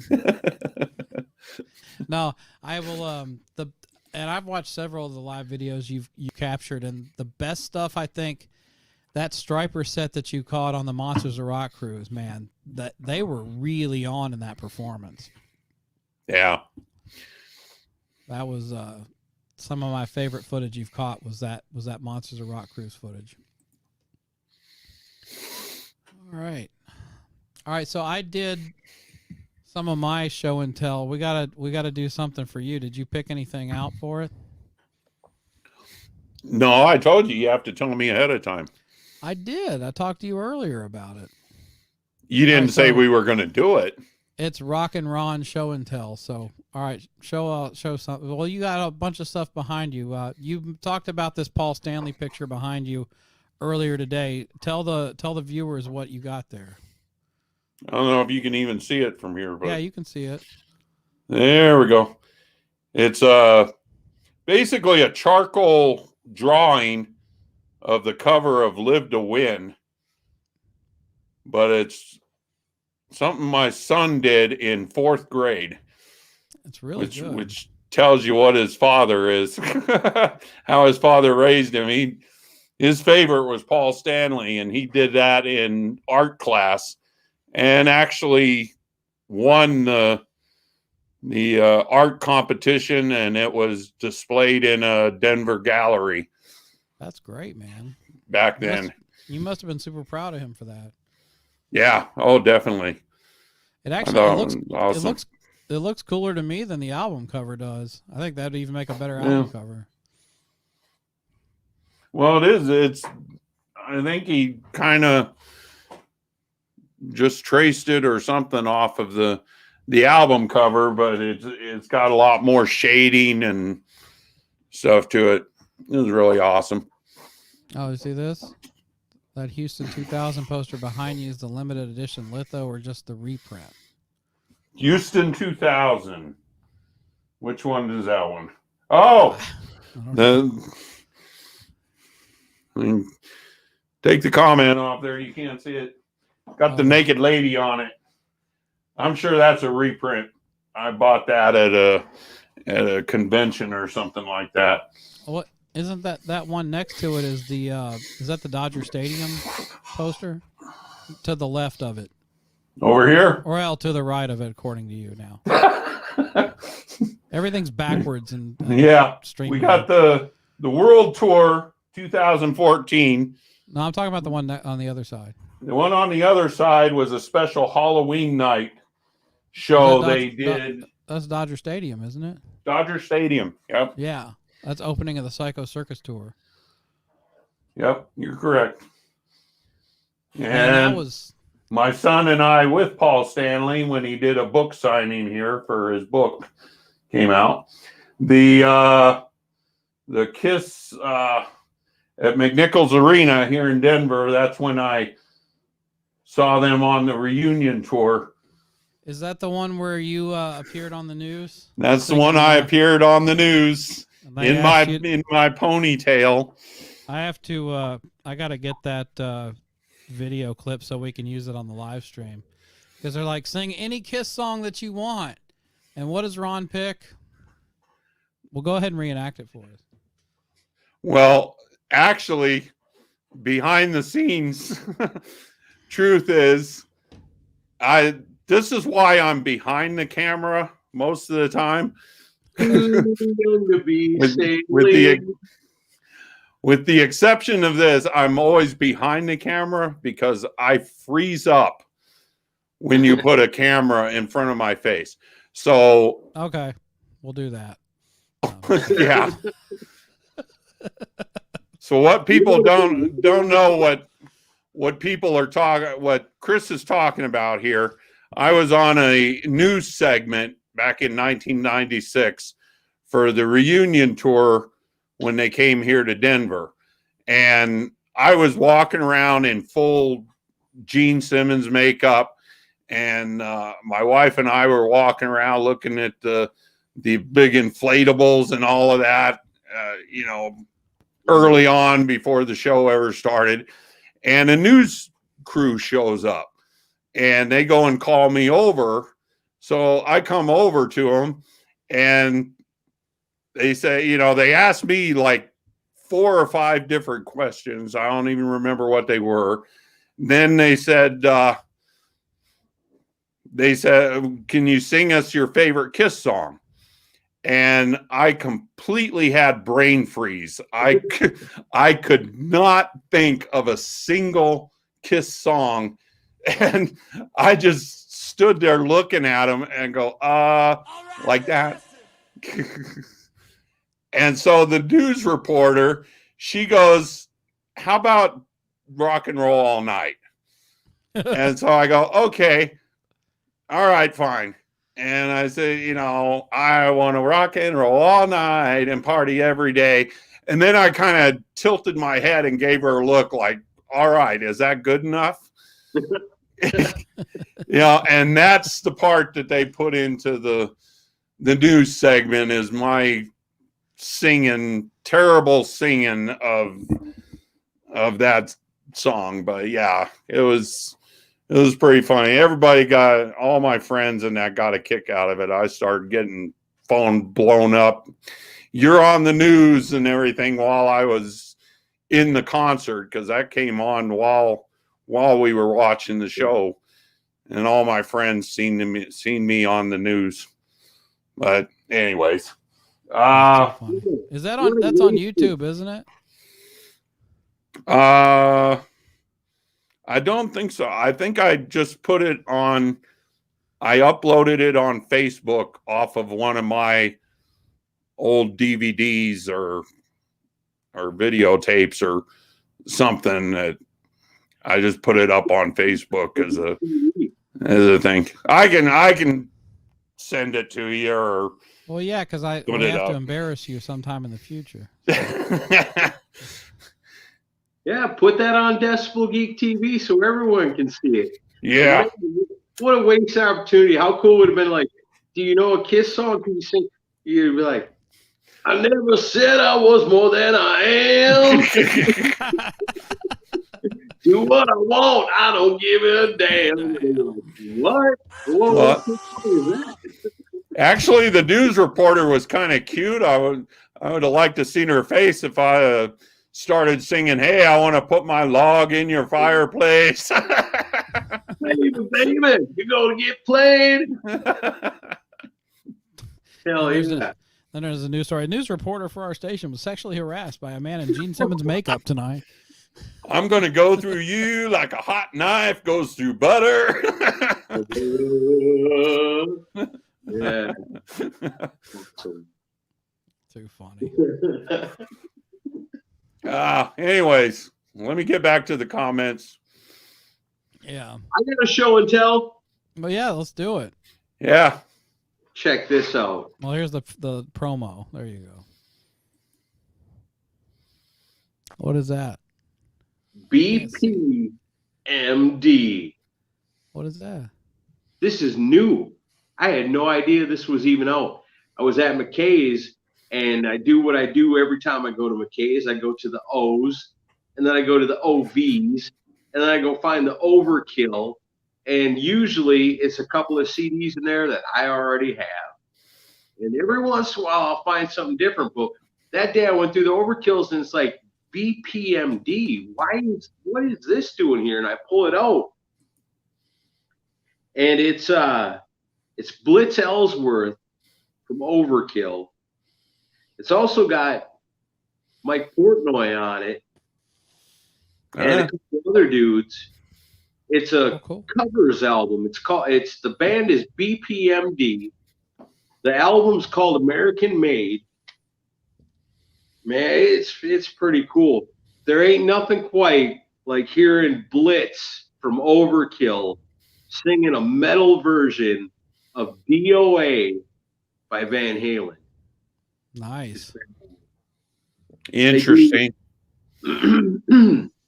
They do Wang Dang Sweet Poontang.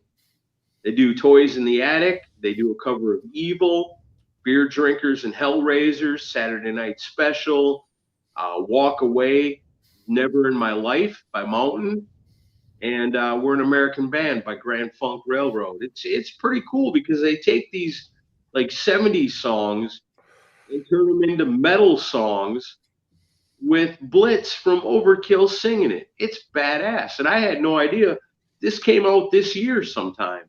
Huh. So That if sounds you cool.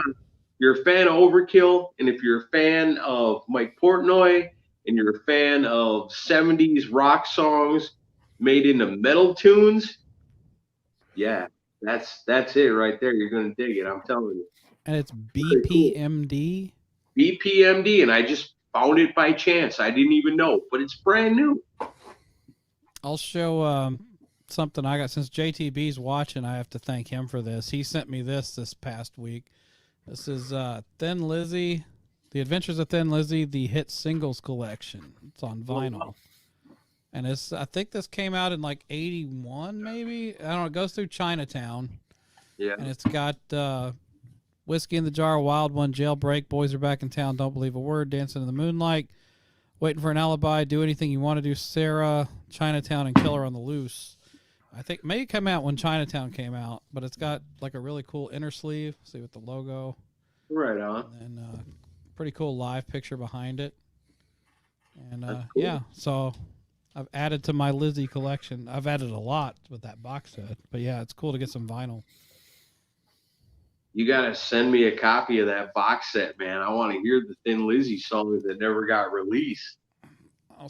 I might send you some digital rips. I don't know if I can let go of the CDs. Hey, I'm cool with the digital rips, man, because if it's good, I'll put it on the iPod.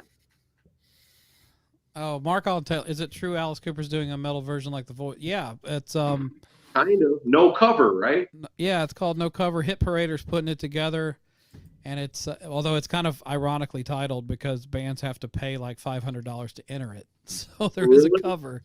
Yeah, but they're not playing. They're not playing covers. They're doing original material, but it's right, that's cool. You know, I like that. I like the concept. I didn't know they had to pay $500 to get a shot at it, but if you believe in yourself that much, you believe in your band that much, you know, I don't see why not. Yeah, that's the cover again, JTB. You're the one who sold it to me. You know, on this last week's episode, I was telling you the story about how you turned me on to the store Spinners, and I went down there. JTB come up in conversation. I said, I know a guy, lives like halfway out to Watertown, and he built a little shack in his backyard, turned it into a record store. And that dude, Matt from Spinners, goes, I know who that is. You're talking about JTB. And I was like, hell yeah. And he's like, that dude's awesome. I was like, yeah. Oh, that's cool. Oh yeah, I need to get out there again soon and buy some more stuff. I just wish JTB, for me, if you want Aaron Camaro to come to your store more often, buy CDs off of people, but just the cool, rare metal stuff. Then you call me once in a while and be like, I just got a stash of cool, rare metal CDs, and I'll be on my way out there. For real. I'm just not all in on this LP fad that you guys are into. You're missing out. This new LP thing that everyone's all excited about. I'm just not into it yet. I think it's a fad. I don't think LPs are ever going to last. Oh. I'm not gonna lie though. Getting that box set though, it kind of reignited my love for CDs. I kind of really got into it again. Yeah. So I don't know. I also got this. Those Thin Lizzy CDs are cool, but they need a home. They need some of their. They need to put it in the right place. You know, they could be kept somewhere. You know, not after what I. Along with other CDs. Dude, after what I paid for those, hell no. I mean, those CDs are staying with me because like those are an investment. They only made. I got the version with the Scott Gorham autograph print. So nice. if I ever super need money, that thing's going on the market because I could probably get double what I paid for it. You know, once I'm ready. But I'll definitely rip the whole thing digitally for you and send it to you. Yeah, Eric, there's some good stuff on there. They pick the right songs, you know. Some of that stuff, like you said, it's funny, like the song Never in My Life. I never knew that song until recently when Ace Frehley covered it. And it's like, okay, that's a really cool song. And then when it was on this, I was like, oh, that's an Ace Frehley song. That's also a Moten song. And it's cool. This album's good. I recommend it. And then I also got, and Aaron, I got to send you the tracks for this. Keith from Oblivion Myth sent me this. This is their CD. Ooh. And Nashville. Yeah, and we're actually going to have Keith on a live stream in the future to talk about the band Oblivion Myth, and also he's got some really entertaining Kiss stories that we did record at an Iron Maiden tribute show, but the audio was just unusable. So we're going to have him back on to talk Kiss one night and promote his record. Right on. He's a cool dude, and I like Oblivion Myth. That's a really good band. That's one of those bands where you got a band from your hometown that's really good. You're always proud to say it. Oblivion Myth is one of those bands for Nashville, for sure. Yeah, really good band. That's what they look like. What did BPMD stand for? It stands for Blitz Portnoy Meghai, maybe, and Dremel or Demel. Phil Demmel from the names of the guys in the band. Phil Demmel was in Machine Head and Violence. Right, yeah. He's also Troy Lucetta's cousin. Really? Wow. Cool. Yeah. Wow. That's cool. There's your news you can use if you choose. That's right. You never know what the hell you're going to learn on a Friday night. Oh, somebody on YouTube says that we were idiots for not inducting the Tubes into the Hall of Fame. I've got a Tube CD. I picked it up because, I know the name and I know they're a rock band, but I haven't really listened to it yet. I am really, truly ignorant when it comes to the Tubes. I just don't know them. Well, the one big hit they had was called She's a Beauty. It was in the 80s. Yeah. He's the what? She's a Beauty. She's a beauty. Yeah, I think I know that song. Don't fall in love. Yeah, all right. It's not bad. That's not a bad song. No, dude, you got it all wrong, though. Where we fucked up our Rock and Roll Hall of Fame? We did not induct Ozzy as a solo artist. I thought we... Are you sure? I could have swore we did. Somebody said we didn't. I could have swore we did, too. I can't imagine why we wouldn't, unless it was just some sort of, malfunction, I guess. But, I guess the real rock and roll is way worse than us. Read that. I like it. Stands for bad pussy means death. And in my case, getting married almost did me and screwed up my band career until the divorce. Rockin Ron, you have some light to share on this, don't you? With all your previous marriages. Actually, that's me. That's my that's your alias. My fake profile there. He's talking on the video, but he's sending messages in too. Yeah. I've only been married once. And I'm luckily still in it. Yeah. Once is enough for me. Talk to you later. That was another good one. Yeah. If the three dudes that you see here ever get divorced, we're just going to start some kind of rock and roll commune. Oh boy. The only sex we get is what we imagine when we listen to Motley Crue songs, like when we were 13. But who gets to be the cult leader if we do that? I don't care. I do whatever I want to anyway. Except show up for a live stream on time. Yeah. Well, we know who the cult leader would be. I mean, that's pretty obvious. Yeah. The one with the biggest head must lead the rest. The one with the whitest teeth. Yeah, well, you got us all beat on that one. That's the sign of a true cult leader. So Mitch Malloy has a loyal following.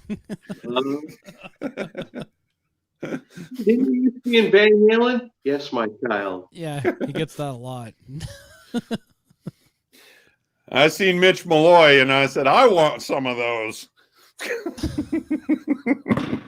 Ron went to the dentist and he said, I need the Mitch Malloy. I need the Mitch Malloy special. No, he's got teeth that you have to get through his Patreon page. Speaking of which, we have to put Aaron Camaro bandanas on our Patreon page. Yeah. Yeah, why not? Okay.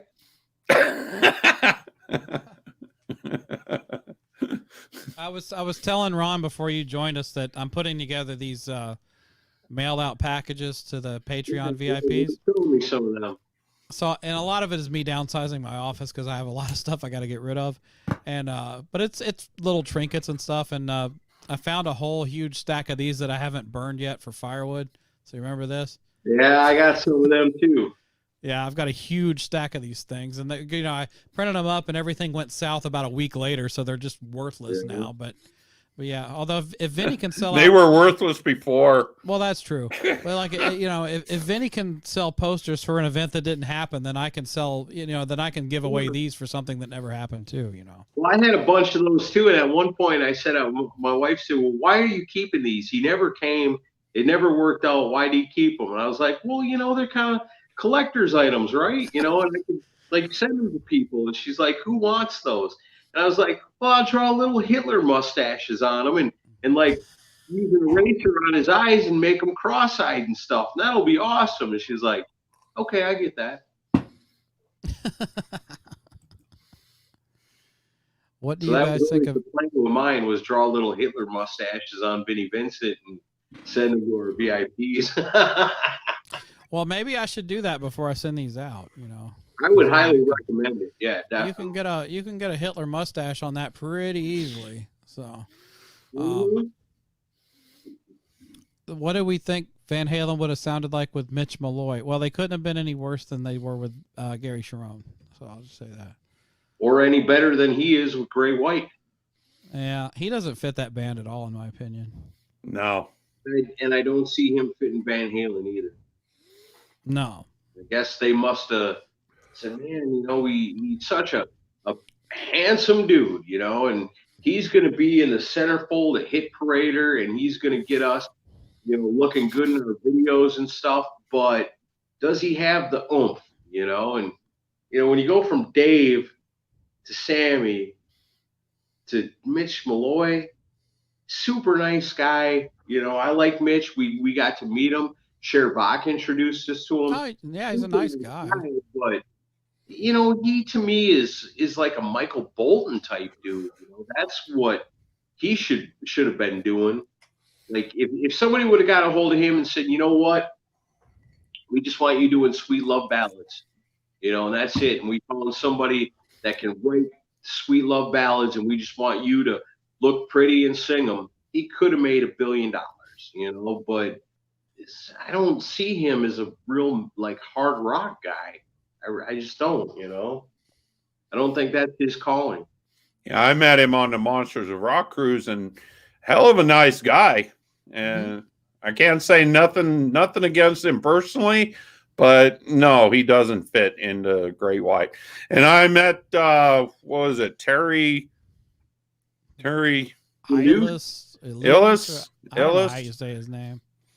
And he was a great guy too. He was awesome. He actually really likes Jack Russell and did not have a bad thing to say about Jack, even though a lot of people criticized him, for taking over for Jack, or that he didn't sound as good as Jack and all of that. But nobody ever is, nobody that they put in that band could, unless they were just a Jack Russell clone, could ever fill the spot of Jack Russell. But some things I've been seeing here lately, like I've had some good Mark Kendall stuff pop up on my Facebook page, and a lot of time Mark Kendall talking about his long road of sobriety, which he's been on for a long time.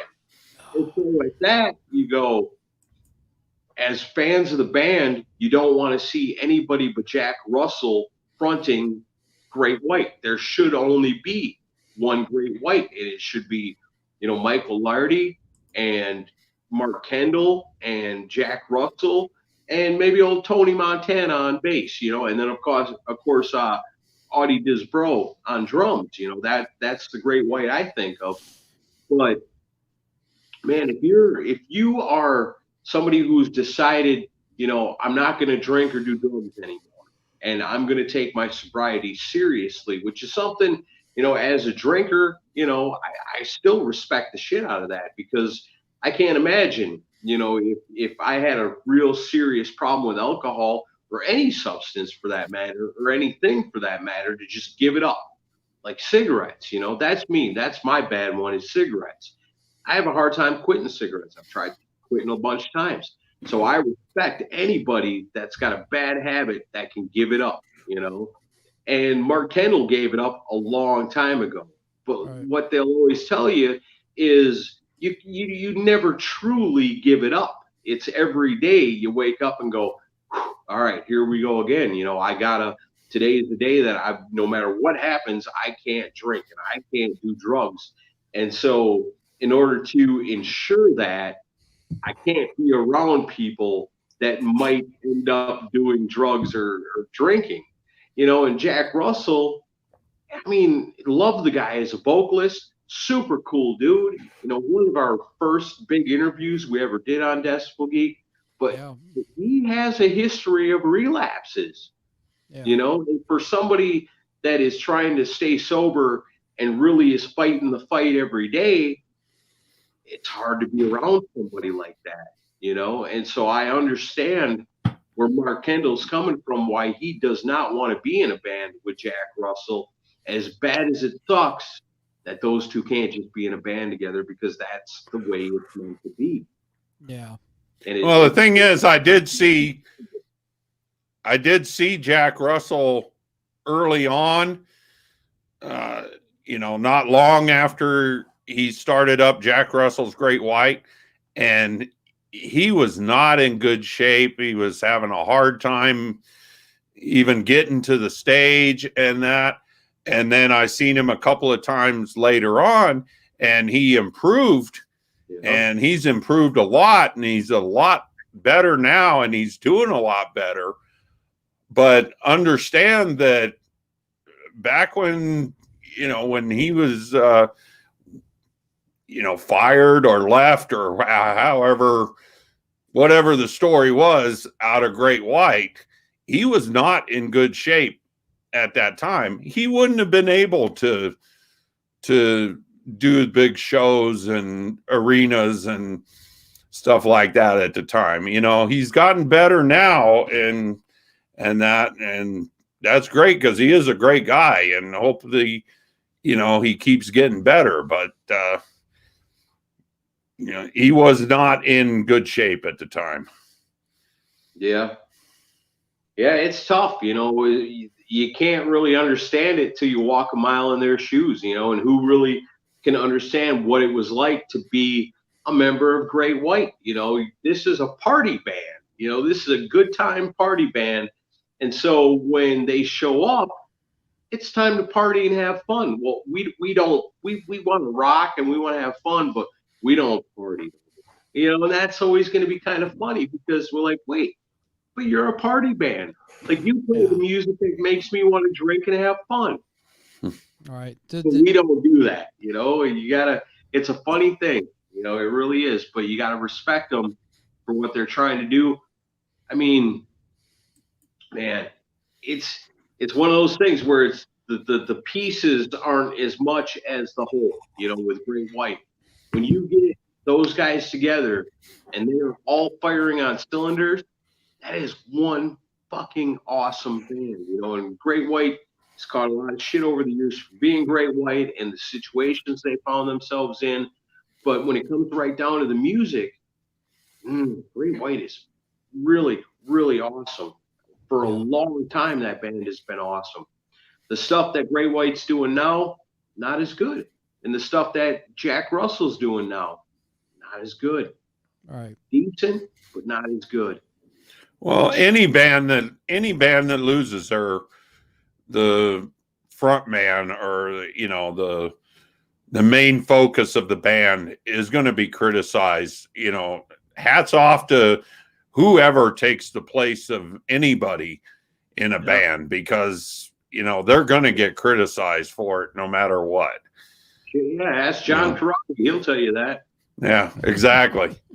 And that was an awesome album and a great band, but he ain't Vince Neil. The only ones that did it pretty decently was AC/DC, but yet people still will refer to the Bond years to the Brian Johnson years, you know, even though Brian Johnson has been in it since 1980, and you know that they'll still compare it to the Bond years, you know, and the same with Van Halen and Van Hagar and you know, every other band that, you know, has replaced a singer in that. But sure, I mean, and we were talking about the brand new AC/DC on the last episode, and we do it too. You say, well, you know, you can't compare it to the Bon Scott era, but if you're talking from Back in Black on, this album's fantastic. Yeah. But you know, to me and Chris, nothing's going to touch that Bon Scott era. No, there's no way. And yeah, it's there's no way. But for what it is, it's freaking great. Yeah, well, Back in Black is the crowning achievement of the Brian years, but I still kind of question how much of that album was written while Bond was alive. I still think Bond was part of that, but I could be wrong. I gotta agree with you. I look at a song like "Let Me Put My Love Into You." Man, that seems like a Bon Scott song so much. But then again, you know, the main songwriters were always Malcolm and Angus. Yeah. So well, it didn't matter who they were writing the songs for. They're always going to be AC/DC songs. But like, you know, Rock and Rolling Noise Pollution and Shoot to Thrill both sound like Bon Scott songs to me. Yeah, totally. I can dig it. And then I think the other thing that really makes the difference there is in 1980, when Back in Black comes out, nobody's going to AC/DC going, hey, why don't you get Bon Scott back? Well, because he's dead. And so that's the difference. So when you got Great White, you say, why don't you get Jack Russell back? He's not dead. And when they come to John Corabi, they go, why don't you get Vince Neil back? He's not dead.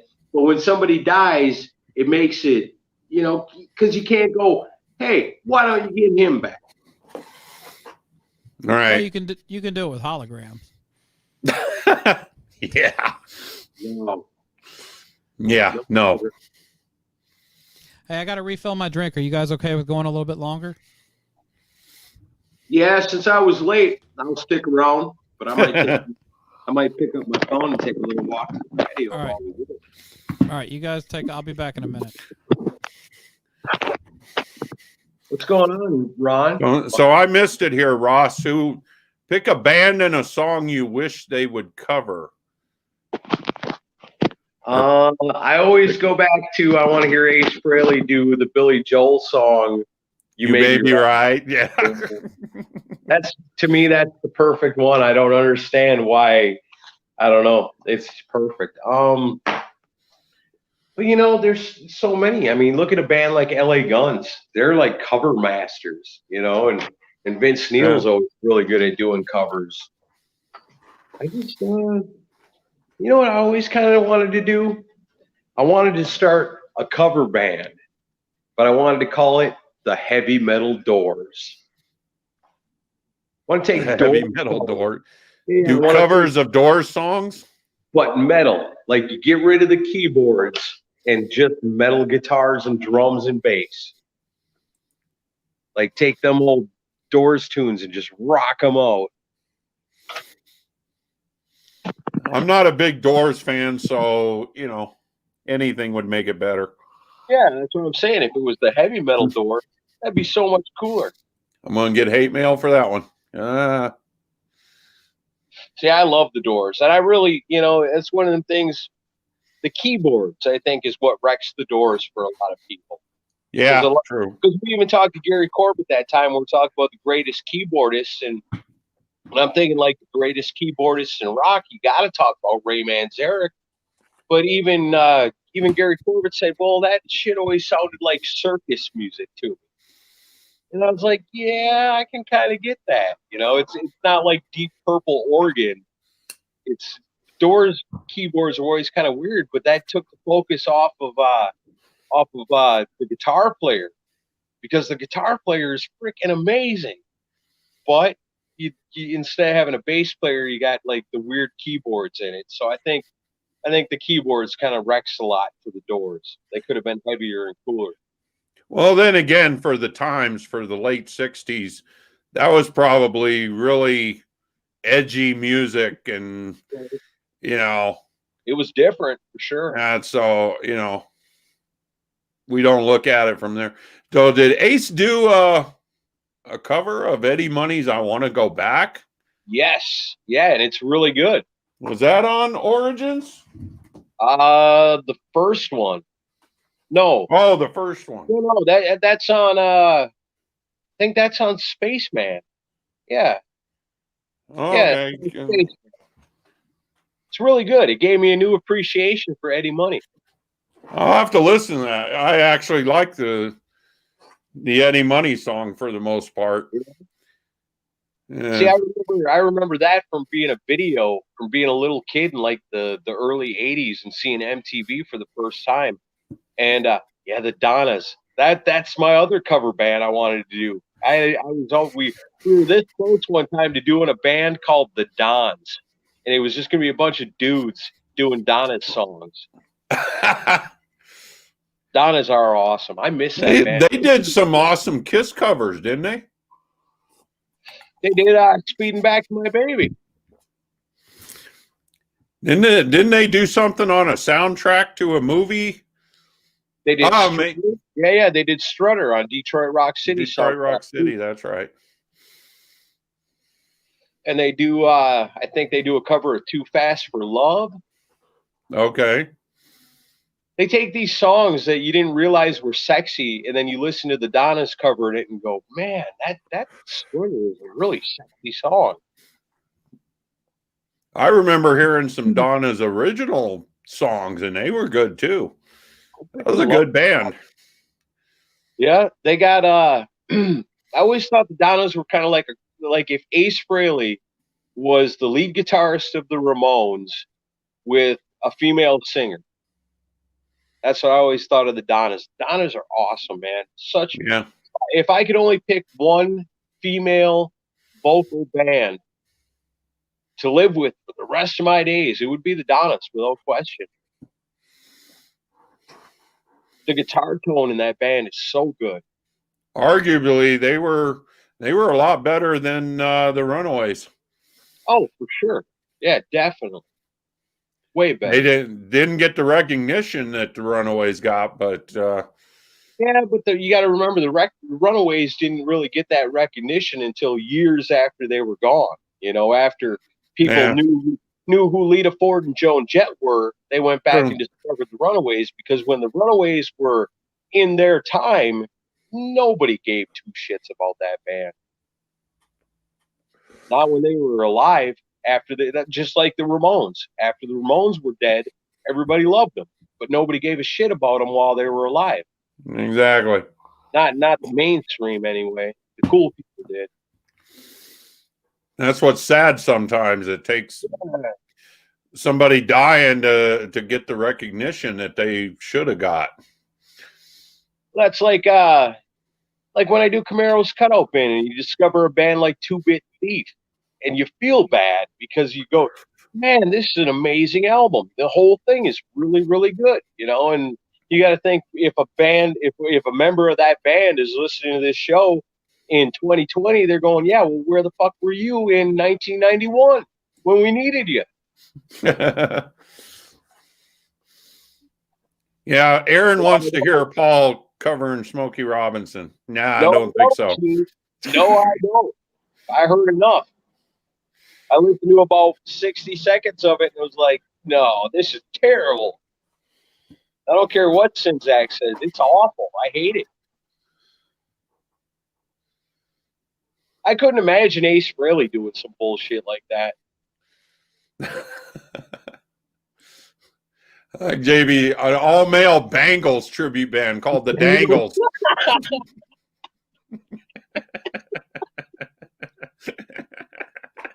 I like it. That's got some AIC love in the house for Jar of Flies. Yeah. Yeah, get Toby right back on. We always break that one down. Did he do jar flies? All Yeah. right. Yeah. Or no, we did that already. What am I thinking of? Yeah, we did that already. You didn't do jar flies, did you? Yeah, we did. We did jar flies. The one we need to do with them is Three-Legged Dog album. Okay. But that one's not as good. Yeah, I'm gonna piss him off with that episode.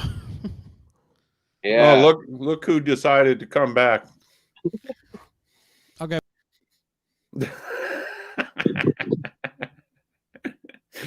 He's so sensitive. Yeah. You got to come back for a minute because I got to take a leak, and nobody wants to watch that. No, I'm gonna take you out of the stream for that one. Yes, please. Out of the stream. It's a put live. myself into it. It's a live stream of a live stream. Let's not do that. Oh, I've had too much Jaeger, boys. Go pee. I'm even finding Chris's jokes funny. Oh, Oh, do your laugh track. I'm trying.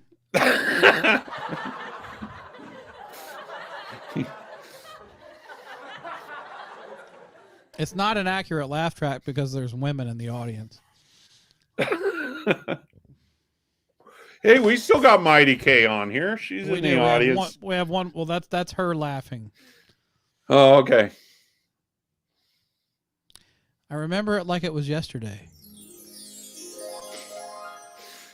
You love that one. Yeah. Whatever. I gotta add some more stuff. I just have the basic ones and then the Paul Stanley. All right, then listen. Yeah.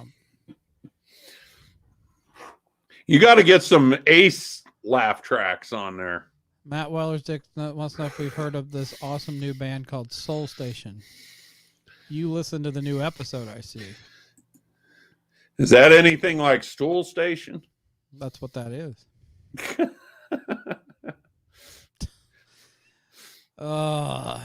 Matt Weller's Dick, the provider of many great questions for the quarantine sessions. Gene doing Prody was bad enough. What is that? I don't know what that is. Maybe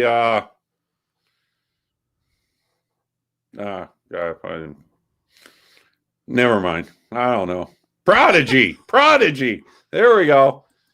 Prodigy. Damn typing. Yeah, there we go. The fire starter. I was trying to save you there, Patrick. I couldn't think of it either.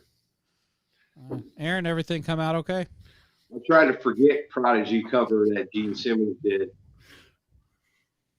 Did you see Paul Stanley? Chris, here's something you missed while you were gone, and I want to ask you: would you be interested in starting a all-male Bangles cover band with me and Ron called the Dangles? Absolutely not. Well, it was worth a shot. What the hell? No. I'll just manage you guys. So Chris doesn't dangle. You have to be me and Aaron. No, I dangle, but I'm not going to put it on display on a stage. We only do one song, A Hazy Shade of Winter, and that's it. Do like Chili Peppers, put a sock on it. Oh, boy. We ever hear of the Backstreet Girls? No. They sound like whores. Not a band. I've seen them downtown. Oh, the jokes are going off the rails. This is bad. They're under my crawl space. It turned into a Denver tourism commercial all of a sudden. Yeah. Well, hey, listen. Jaeger is evil in a bottle. Let me tell you. I got to tell you guys something. I'm really sorry for being late tonight. No, you're not. Something that I really always look forward to now that we've been doing this. These Friday Night Live things have been a lot of fun. And fucking tired. I haven't eaten. I got to go. I'm tired. So I'm gonna try You gotta go now. Thank you. Thank you. You guys can keep going. Oh, you're telling us how much you love doing this, and then you got to go. I'm going to fall asleep right in front of you guys. That's entertaining. Ian Wadley did it. You can follow in his footsteps. That's exactly what I'm trying to avoid here is following in the footsteps of Ian Wadley. Walk like you have an erection. What? The Bangles. That's the Dangles' first hit single. If this album lasts longer than 4 hours, you should call a doctor. All right. Shit, yeah. But I gotta go. I am worn out. All right. Everybody say goodbye to Aaron in the comments. Where are we at here, people? Thank you for tuning in for Decibel Geek Live. You guys keep it going, but I gotta go. I think we're going to have a pretty special couple of guests next week. I don't want to spoil it yet, but it could be a mega episode. We are looking forward to it. Hope it happens. We got some good stuff coming up on what the hell is it? Free for All Friday fun time with Decibel Geek. Mighty K. Friday Night Live, just like Saturday Night Live, but funner with more smoking and drinking. More comedy. More dick jokes. I love you guys. Thank you. All right. See you later, buddy. All right, Aaron. Take care, man. I'll talk to you on Sunday. Actually, I need to talk to you tomorrow because I got an idea. Uh-oh. Good, because I haven't come up with anything, so I'm glad you do. All right, I got a real good idea. So all right, cool. Yeah, give me a shout tomorrow. All right, cool. All right. Good night, everybody. Whatever the idea is, I'm going to take credit for it. We know. I got this really good idea Ron told me about, and I want to run it past you. All right. Good night, John Boy. Good night, John Boy. Sleep tight. Don't let the bed bugs bite. All right. I'll stay on for a little longer if you want to, Ron. Oh, I'm good. I'm just kicking in here. You guys want us to keep going? Let us know. We'll stay on for a little bit longer. I got a whole nother glass of vodka and soda here. So. Yeah, let us know. Friday Night Live, smash or trash. I already did all 4 bands. I can't do any more. No, do smash or trash on the live stream here. Oh, on the live stream. Do they want us to keep going or not? The Jaeger's kicking in, so you don't know what you're going to get. Well, there's one vote. Patrick Green wants us to keep going. Who wants smash? Does anybody want to join us? Because I'll put the. We did have Acid Trip trying to get in, and then he kept disappearing. So I think he was having problems. All right, I'll put the link back in the comments if anybody wants to join us. So, but otherwise, we'll just talk about whatever, while we have a captive audience here. Come on, Mighty K, put your makeup on and get on. You're a little fine without makeup anyway. Women. That's the way they are. Yeah, well, you have an excuse of no makeup. Look at our 2 ugly asses. Yeah. If we can do it, you can. No webcam. No webcam. I got my white teeth blinding everybody, so you can do it without makeup. All right, Eric, click on and come on. Yeah, really, come on, join. This isn't Halloween, guys. Women, what can you do? Eddie Trunk and Drag. Ooh. Who, me? No. Oh, must be talking about you. I don't think I look even as good as Eddie Trunk and Drag would look, and that's pretty sad. Who wants to hear a funny story about Eddie Trunk? Aaron and I had a run-in with Eddie Trunk at the Atlanta Kiss Convention in 2018. This is a good story. I don't know if we've ever shared this one on the show before. I know. Eddie just loves me. Well, let me tell this story before. Go ahead. I'm so- not going to interrupt. I got a scolding from Aaron last time for doing that. So go ahead and tell your story. I actually have two Eddie Trunk stories. I'll tell. They're both related to that weekend. So, as a lot of you know, Eddie was the first person to get the Vinnie Vincent interview when Vinnie came back, and so he did the interview. And I will give credit to Joe Polo from Podcast Rock City because Joe loaned Eddie his table at the convention hall to do the interview with Vinny, and there's actually a Growing Up Rock banner behind them in the pictures, which is funny.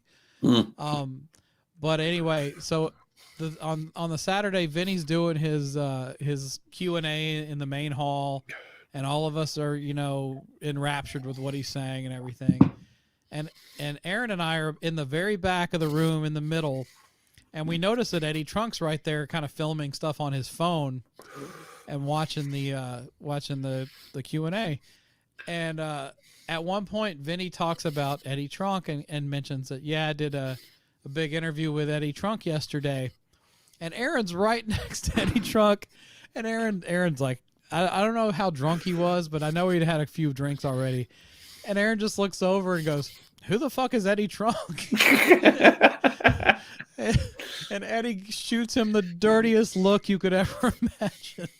And Aaron raises his beer up or whatever, or Bloody Mary or whatever. He's like, "I'm just kidding with you." And Eddie laughed it off. I'll give him credit for that one. But it was just, I was about to piss my pants laughing at that just because it was just so funny to see Aaron say that to him. And then at the end of Saturday, a bunch of us podcasters went over to the bar next door from the hotel that the convention was happening in. And we're all just hanging out. It's like an after party thing. And we're all hanging out on this patio area in front of the bar. And Eddie comes over to walk into the bar. So all of us, we all respect Eddie because he's doing the job we wish we could do, basically. And a bunch of the podcasters are raising their beer. Eddie, come over here and hang out with us. And Eddie just looks so annoyed, and he's like, I'm meeting somebody in here. I can't talk to you guys. And then he walked by, and we all just died laughing. But actually, I have to correct you because that was really? me.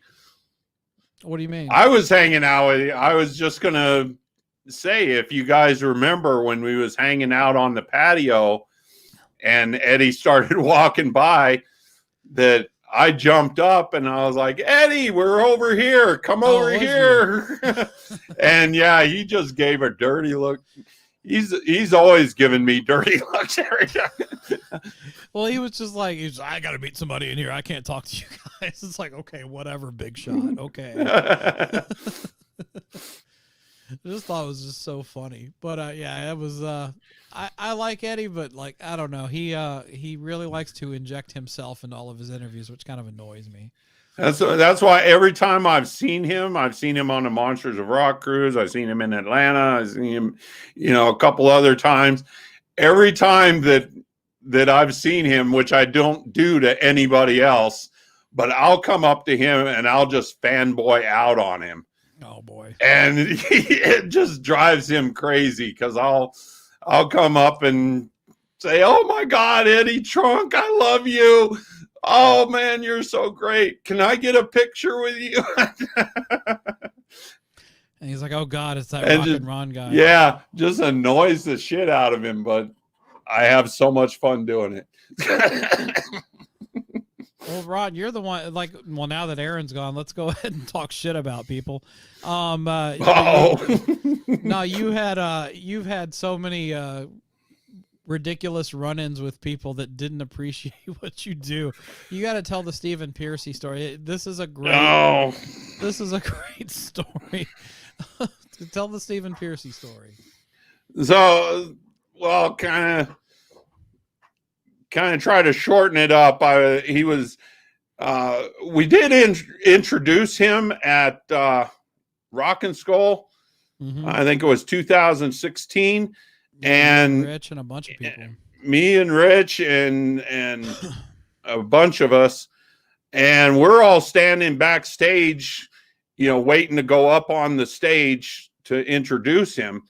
And he comes up, and he's like within just a few, like a couple feet of me, and I'm just looking at him, and Rich is leaning over to me and mouthing, "Don't do it. Don't do it." Because he didn't want me to say anything to him or nothing. And which I didn't say anything to him in that. But then later on, he come in concert here, and he was doing a meet and greet. I was waiting till after the show, and then he was doing the meet and greet. And I was just standing off to the side and waiting for him to get done, and he comes walking up to where I was at, and I just looked at him and I said, "Hey, Steven, Rockin Ron with Decibel Geek TV, and I was about to say, can you do a little video promo or something for me?" And before I could even say anything, he just leans into my ear and goes, "No." And I just looked at it, and I was like, "Well," and then he turned back around and said, "No." I said, "Okay, I guess that's a no." Do you think some of that is because like some of the artists aren't happy with how they come off sounding on the Decibel Geek TV videos? Is that what that is? It's possible. I mean, we could, of course, I can't control everything that everybody says on their, the comments on the videos and that. And I've done quite a few Stephen Piercy and Rat videos. And, sometimes there's comments that it's not good. It doesn't sound good or something or other. And whether they take offense in that, blaming it on Decibel Geek TV or on me personally, because I took video of them. But, of course, the biggest critic of Decibel Geek and me in particular is Sebastian Bach. I mean, he's hated us forever. All right, well, before we get into Sebastian Bach, let me add Eric Luzier to the stream because he just joined us. Hey, guys. How's it going? It's going good. You? Good. How are things? I got to cut out just for a second, Eric. I'll be right back. And I was going to say, hi, Ron. Oh, man. It's you and I. It's just you and me, man. You're stuck. Oh, shit. You're stuck with me. I'm going to freeze up. No. How are things in Canada? They're good. That's not bad. I mean, we're still in lockdown and everything, and nobody can go anywhere. You know how it is. Oh, man. I'm sure you got the same shit over there. Yeah. So I was about to share a Sebastian Bach story. You want to? Oh, go ahead, because I've heard stories from friends that he's not such a nice person. Well, he doesn't like our show. I'll tell you that much. Yeah, I don't know why, because honestly, your show is one of the best. So I'm like, well, I'll tell you, and I don't know how much I should share this publicly because it might get back to certain people. Well, basically, he wait, is Ron back? Let me. You back now? I'm back. All right, so. Well, you know the story behind the Sebastian Bach drama with us. Should I share this publicly or not, Ron? You tell me. Well, if you're sharing your part, I got my own part. There's only going to be a few hundred people that see this, so let me let me share that. All right.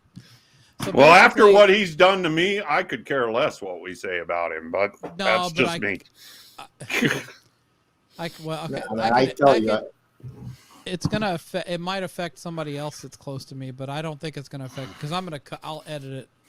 I'll edit it appropriately. So all right. Well, we don't need to name names. Okay. No, well, but well, yeah, I have to. Well, I'm not gonna go into too much depth on part of this, but all right. So we interview Michael Wagner. We do the Slave to the Grind albums unleashed. All right, and that goes really well. A lot of great stories and everything. And then Sebastian schedules a show for Nashville for like the next year. And I talked to Michael and I'm like, hey, let's try to get Sebastian on. Would you be interested in doing like an Albums Unleashed for the first Skid Row record with you and Sebastian? And he's like, absolutely. I loved working with him. It would be great. And so I was like, okay, I'm going to reach out. And so I reach out to his management. I reach out to even Brent Woods, who was his guitar player, and always try to make this happen because I was like, you're going to be in Nashville. You've got the day after off. Let's try to make this happen over at Michael's studio.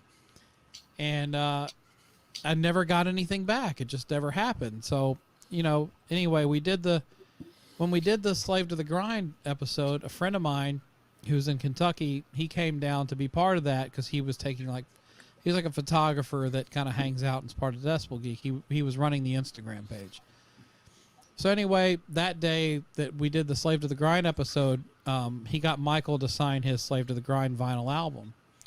And so fast forward a few months, Sebastian's coming to Louisville to do a show, and my friend has an in on getting backstage to that because he's like, I'm going to try to get my Slave to the Grind album signed. So his friend gets him onto Sebastian's bus the day before the concert, or the day of the concert, and he shows Sebastian the vinyl, and Sebastian starts signing it, and he sees Michael's signature, but he doesn't know who signed it. He goes, who signed this? Well, whoa, dude, who signed this? I'm trying to imitate him, but anyway, he says, That was not good. no, fuck you. You go do your Bengals cover band and leave me alone. Like jingles. All right. Yeah. Move on. Like jingles or what is it? But so he goes, well, who signed this? And he goes, oh, Michael Wagner signed it. And he mentions, he's like, I was with the Decibel Geek guys that day doing an episode on Slave to the Grind. And he goes, oh, you're with them? And he's like, well, no. He's like, I'm just friends with those guys. And he's like, okay. And he goes, well, if you talk to Michael, tell him that I'll never work with him again. And my friend's like, what are you talking about? And he's like, oh, I heard that interview. I don't like those Decibel Geek guys. And I don't appreciate Michael saying, that I'm the reason the band broke up, which is totally not what Michael even said. What the fuck? And there was anything that could be, and Michael was very gracious about how he worked with Sebastian and everything. There was really nothing negative said, but for some reason, Sebastian took that as a negative and blew up at my friend about it. And he was like, well, I don't appreciate those guys. And I didn't like that interview, and I'll never work with those guys, blah, blah, blah, blah, blah. And my friend was like, well, they tried to get you involved to do an interview with Michael, when you were in that. He's like, yeah, I got that message, but I can't do everything that gets requested, blah, blah, blah. And anyway, so we're like, okay, he's not a fan of the show.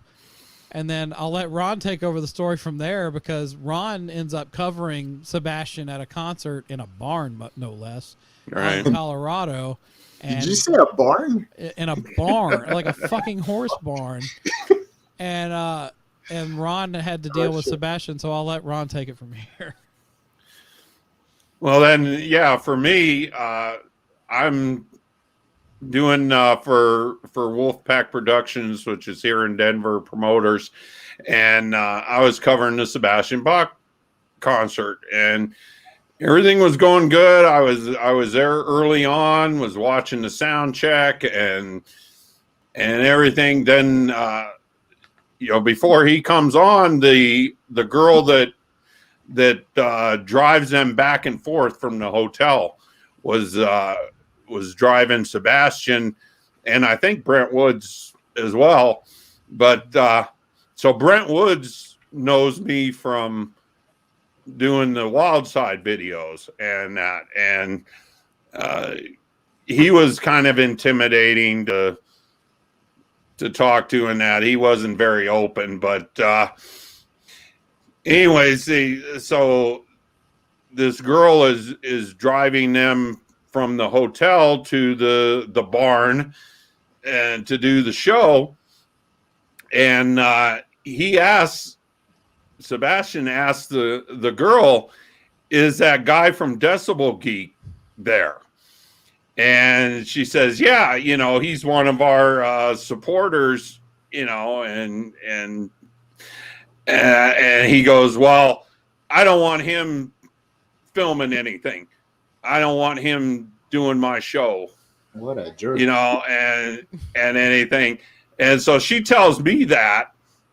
And I said, well, you know, whatever. I'm going to stand way in the back and, you know, film it from way back. And, you know, he ain't going to say anything.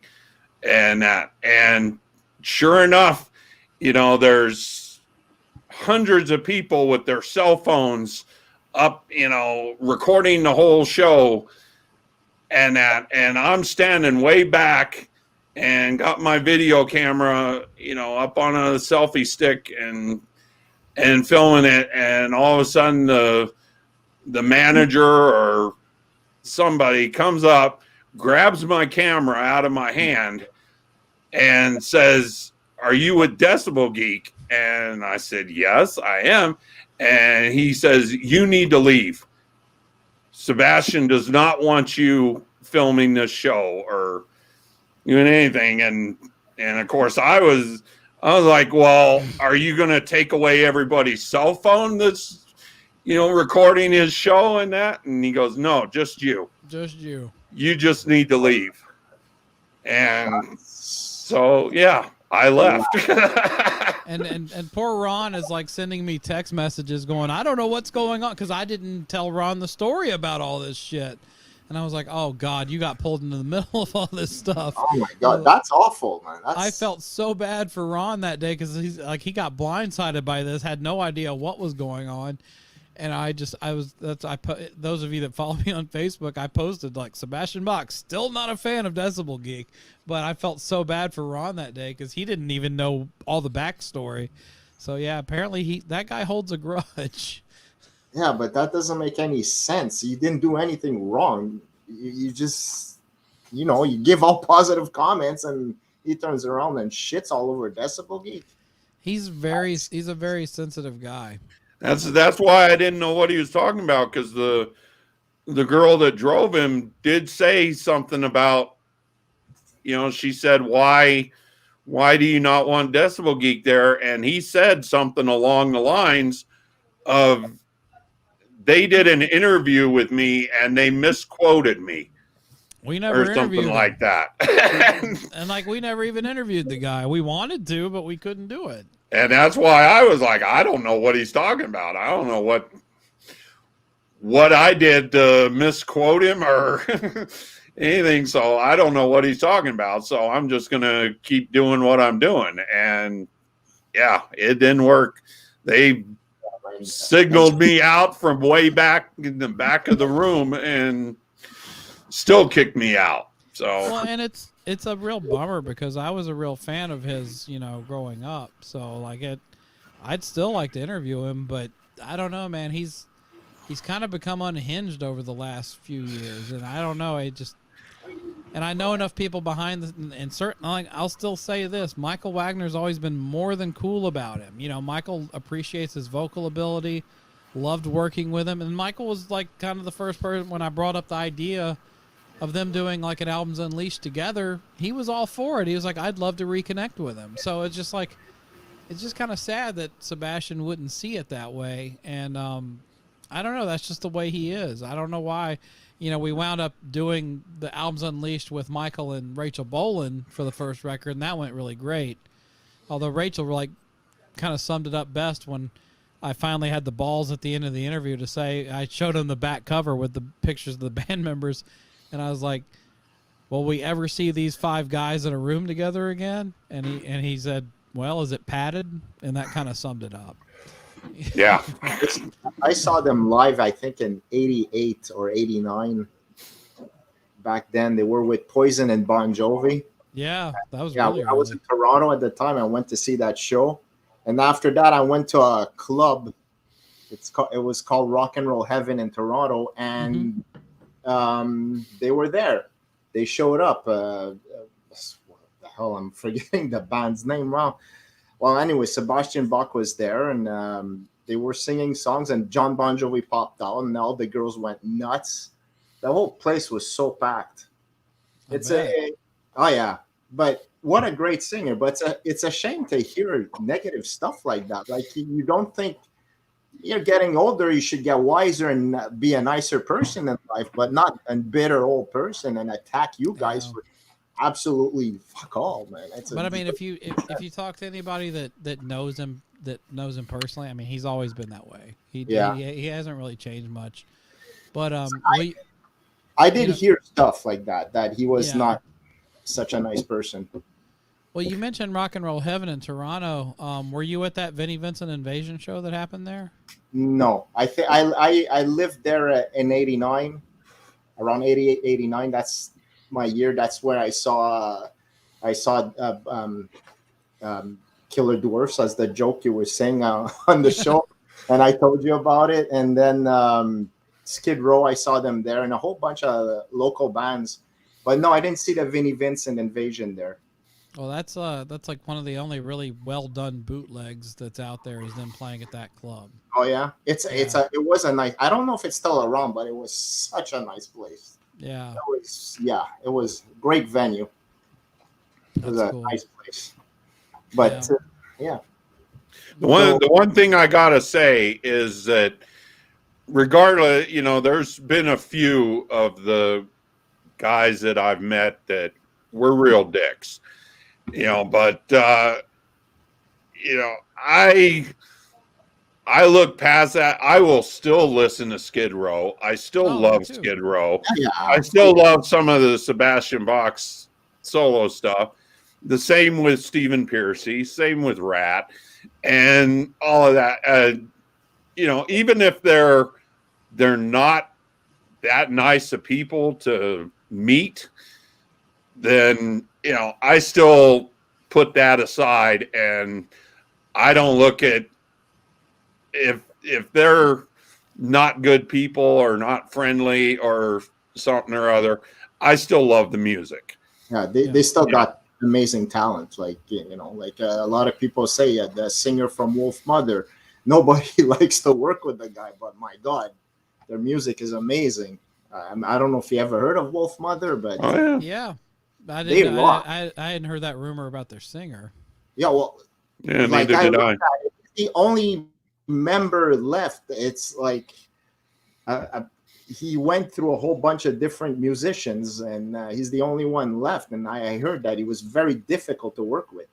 I don't know, like if it's kind of like the Steve Jobs kind of guy where he wants that perfection, Right. But who knows? I don't know. But his name's not coming up to me. But yeah, a lot of people said that he was very hard to work with.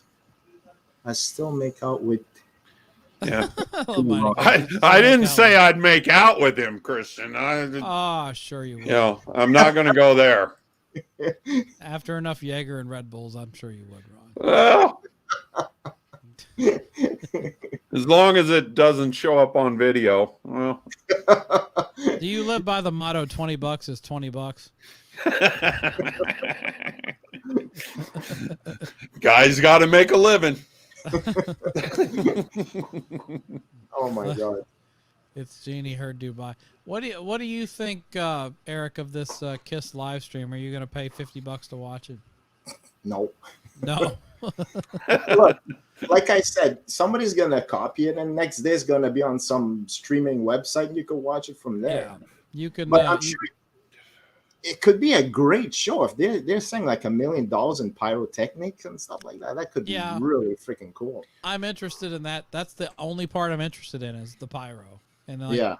But at the same time, it's like it kind of annoys me because it's like I don't know. They've gotten to the point where they're just used to being known for the show, and it's like I grew up in a time when it was the late 80s, early 90s with Kiss, Yeah. and they were like, our music is our calling card. The show is great, but without the music, it's nothing. But now they've completely gone against that, and it's like it's all about the show, and the fact that they're using backing tracks is Yeah, that irritates the hell out of me.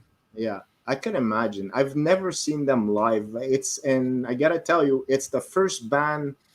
Them and Cheap Trick were the two first rock bands that I ever listened to as a kid. So I remember, like, I Was Made for Loving You. That's probably the first song that I ever heard from them. Yes, I know it's a sin, but that's when it started. And then Cheap Trick, and then I started listening to more Kiss and more Cheap Trick, and then I got into Alice Cooper. Yeah. It goes on, but yeah, I would have loved to see what Kiss was for their musical talent, not just the show. Well, back in the 80s and 90s, they were known for being a musical band. I mean, like they still had a great show, but like the Hot in the Shade tour and the Revenge tour, and like the best Kiss show I ever saw was the Gibson 100th anniversary show. It was like 93 or 94. And they weren't even on a tour. They were doing one-off shows. And there was no real pyro. They didn't play Rock and Roll All Night. They just played a lot of the darker early. They played like Going Blind, Got to Choose, Parasite, stuff like that. Nice. That was the best Kiss show I ever saw. And it was totally stripped down. But I'm a fan of the music first, Yeah. So, but to see them now, it's just such a pale comparison. And like I said, I saw the End of the Road tour, and the show itself was great, but it was so sterile. Like you could tell everything was programmed and timed and rehearsed to an inch of its life, and it's just there was no spontaneity to it, and it was a huge letdown for me. And but I'll still tell you this: if you've never seen them live, I still would suggest you go see them live if you get the chance. Yeah, I wanted to, but the tickets just in the nosebleeds were $150. Right. So I paid $25. Yeah. Well, it's the same thing. I want to go see a hockey game. I pay $300. I go to Nashville. I pay $20. So you got to come to Nashville and hang out. Come next August for Rockin' Pod. I would love to. I swear, if like this stupid COVID shit could fucking go away, I really want to go. And that's one thing I am aiming at. Actually. Yeah. I've got the dates confirmed and everything. I'm just kind of waiting for things to blow over so I can make the announcement, because it's just not the greatest time right now. But no, I can imagine. Yeah, but yeah, I'm already working on stuff behind the scenes. But I don't know a lot about you, Eric. Like, what's your like all-time top #1 band? It's hard to tell. Like, I'm a big fan of Rammstein. I'm not going to hide it. I'm just like you love Kiss. I love Rammstein. Yeah. I don't understand a fucking word they say, but I just love them, their band, and it just because they have a really cool beat and all that stuff. I know they're not the most talented, and Till Lindemann is not the best singer, but for some reason, I'm just hooked on that band, and then the live show is absolutely the most insane thing. I talked about it the last time, and I'm like I said, it's an absolute must see. Because imagine combining Alice Cooper and Kiss together. That's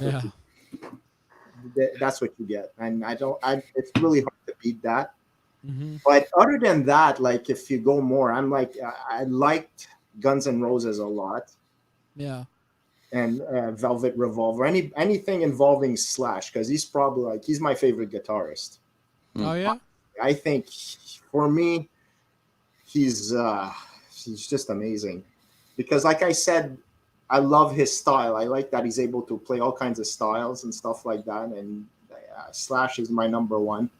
It's yeah, but all-time favorite. I think I would have to choose them.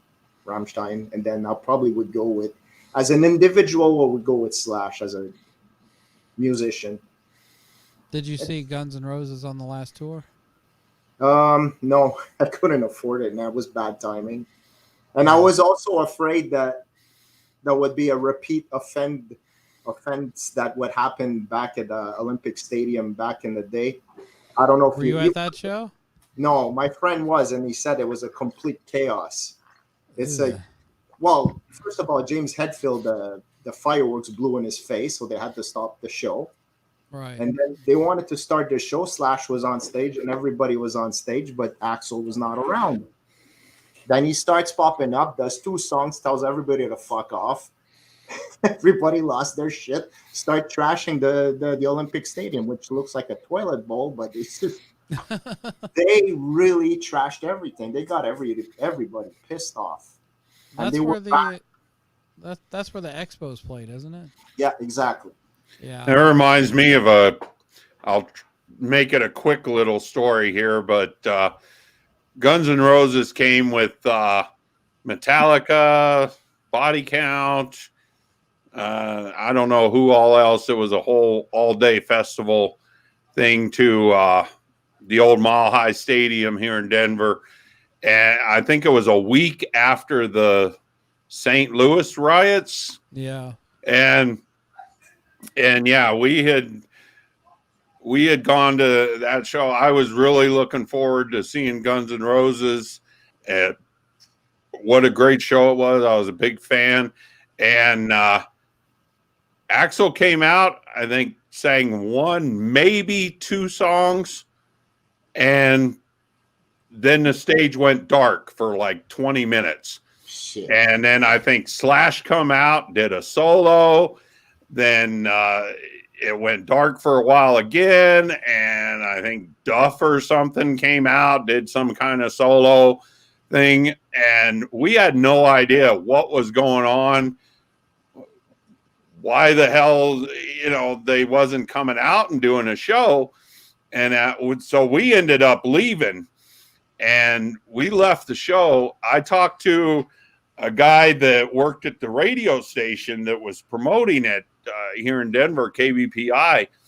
And he ended up telling me behind the scenes, I think it was Barry Fay was the big promoter here in Denver. Yep. And he said Axel threw a fit and went off the stage, got into a limo, went back to the hotel, and Barry Fay had a fit, was saying, you need to get him back here, and was saying it to the limo driver. And Barry Fay himself ended up getting in the limo, going back to Axl Rose's hotel, putting a gun to his head. And, I may not remember the details completely correctly. So, if anybody calls me out on it, but I seem to remember he said that he ended up putting a gun to Axl Rose's head and said, you're going back to the concert and you're putting on a show, because we are not going to have a riot like we had like you guys did in St. Louis. And ended up making him come back to the show. And I guess they put on a show, put on the rest of the show with Axl long after we left, I guess. But that was the kind of shit that Axl was pulling back in those days of walking out on shows and just having people riot and everything, and it was crazy. Well, that's one reason that when they came back a couple of years ago, I didn't go, because I was afraid that he would pull that shit. But it didn't happen, so I'm like, oh, damn. Yeah, I heard that on this last tour that like he was a lot more well behaved, But yeah, I saw him on the last tour here, and yeah, he did the whole show, put on a good show. Everything was great, but man, I was disappointed back then. I think it was, I could imagine, early 90s, mid 90s, somewhere around in there. And so yeah. Well, we're gonna have to wrap up soon, but Eric, I want to thank you for being such a good supporter of the show, man. Like you Always, always man. share our stuff, You always have great comments, and we love getting the feedback from you. And thanks again for coming on. Oh, tonight, anytime. man. By the way, I sent you the Backstreet Girls video. I saw. Yeah. Backstreet Girls. Yeah, but it's this band from Europe. I've never heard of it. I was Googling for a joke, and the band just popped out. I'm like, are you kidding me? So I put it on, and I actually liked it. It's not that bad. It's a good old 80s rock.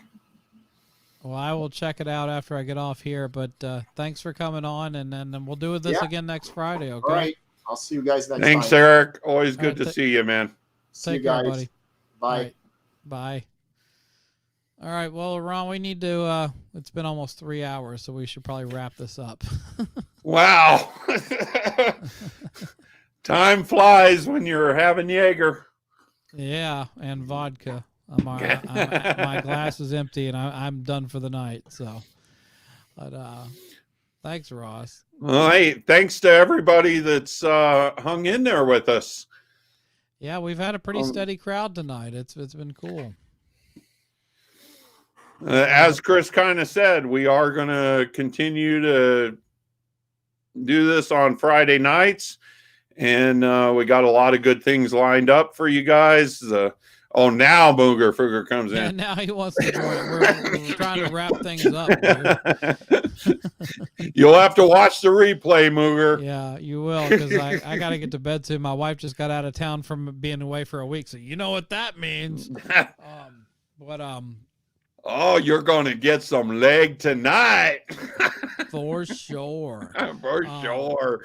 But yeah, so like, check out the podcast, decibelgeek.com, go to Stitcher, iTunes, all that good stuff.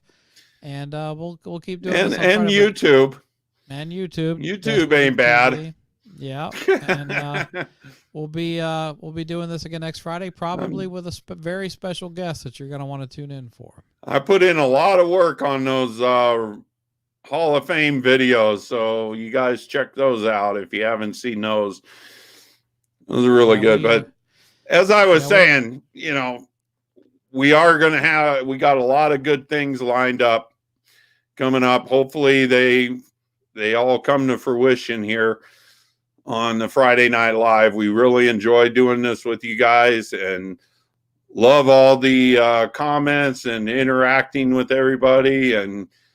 But we got hopefully some really cool special guests coming up in the future episodes here. So this has been a lot of fun doing it. It has been. And hopefully all three of us will be on camera for the whole time next week. We'll try to work that out. So thank you guys for tuning in. And I think I don't know about that. I don't want to distract from our special guest with my pearly white teeth here. Well, we'll have the guests and we'll get you out of the studio. Yeah, there you go. I'll just everybody, keep up with the comments. All right. Well, I'm going to end the broadcast now, and we'll see you next Friday. Thanks, all right. guys. Thanks, everybody. See you next Friday. Keep rocking.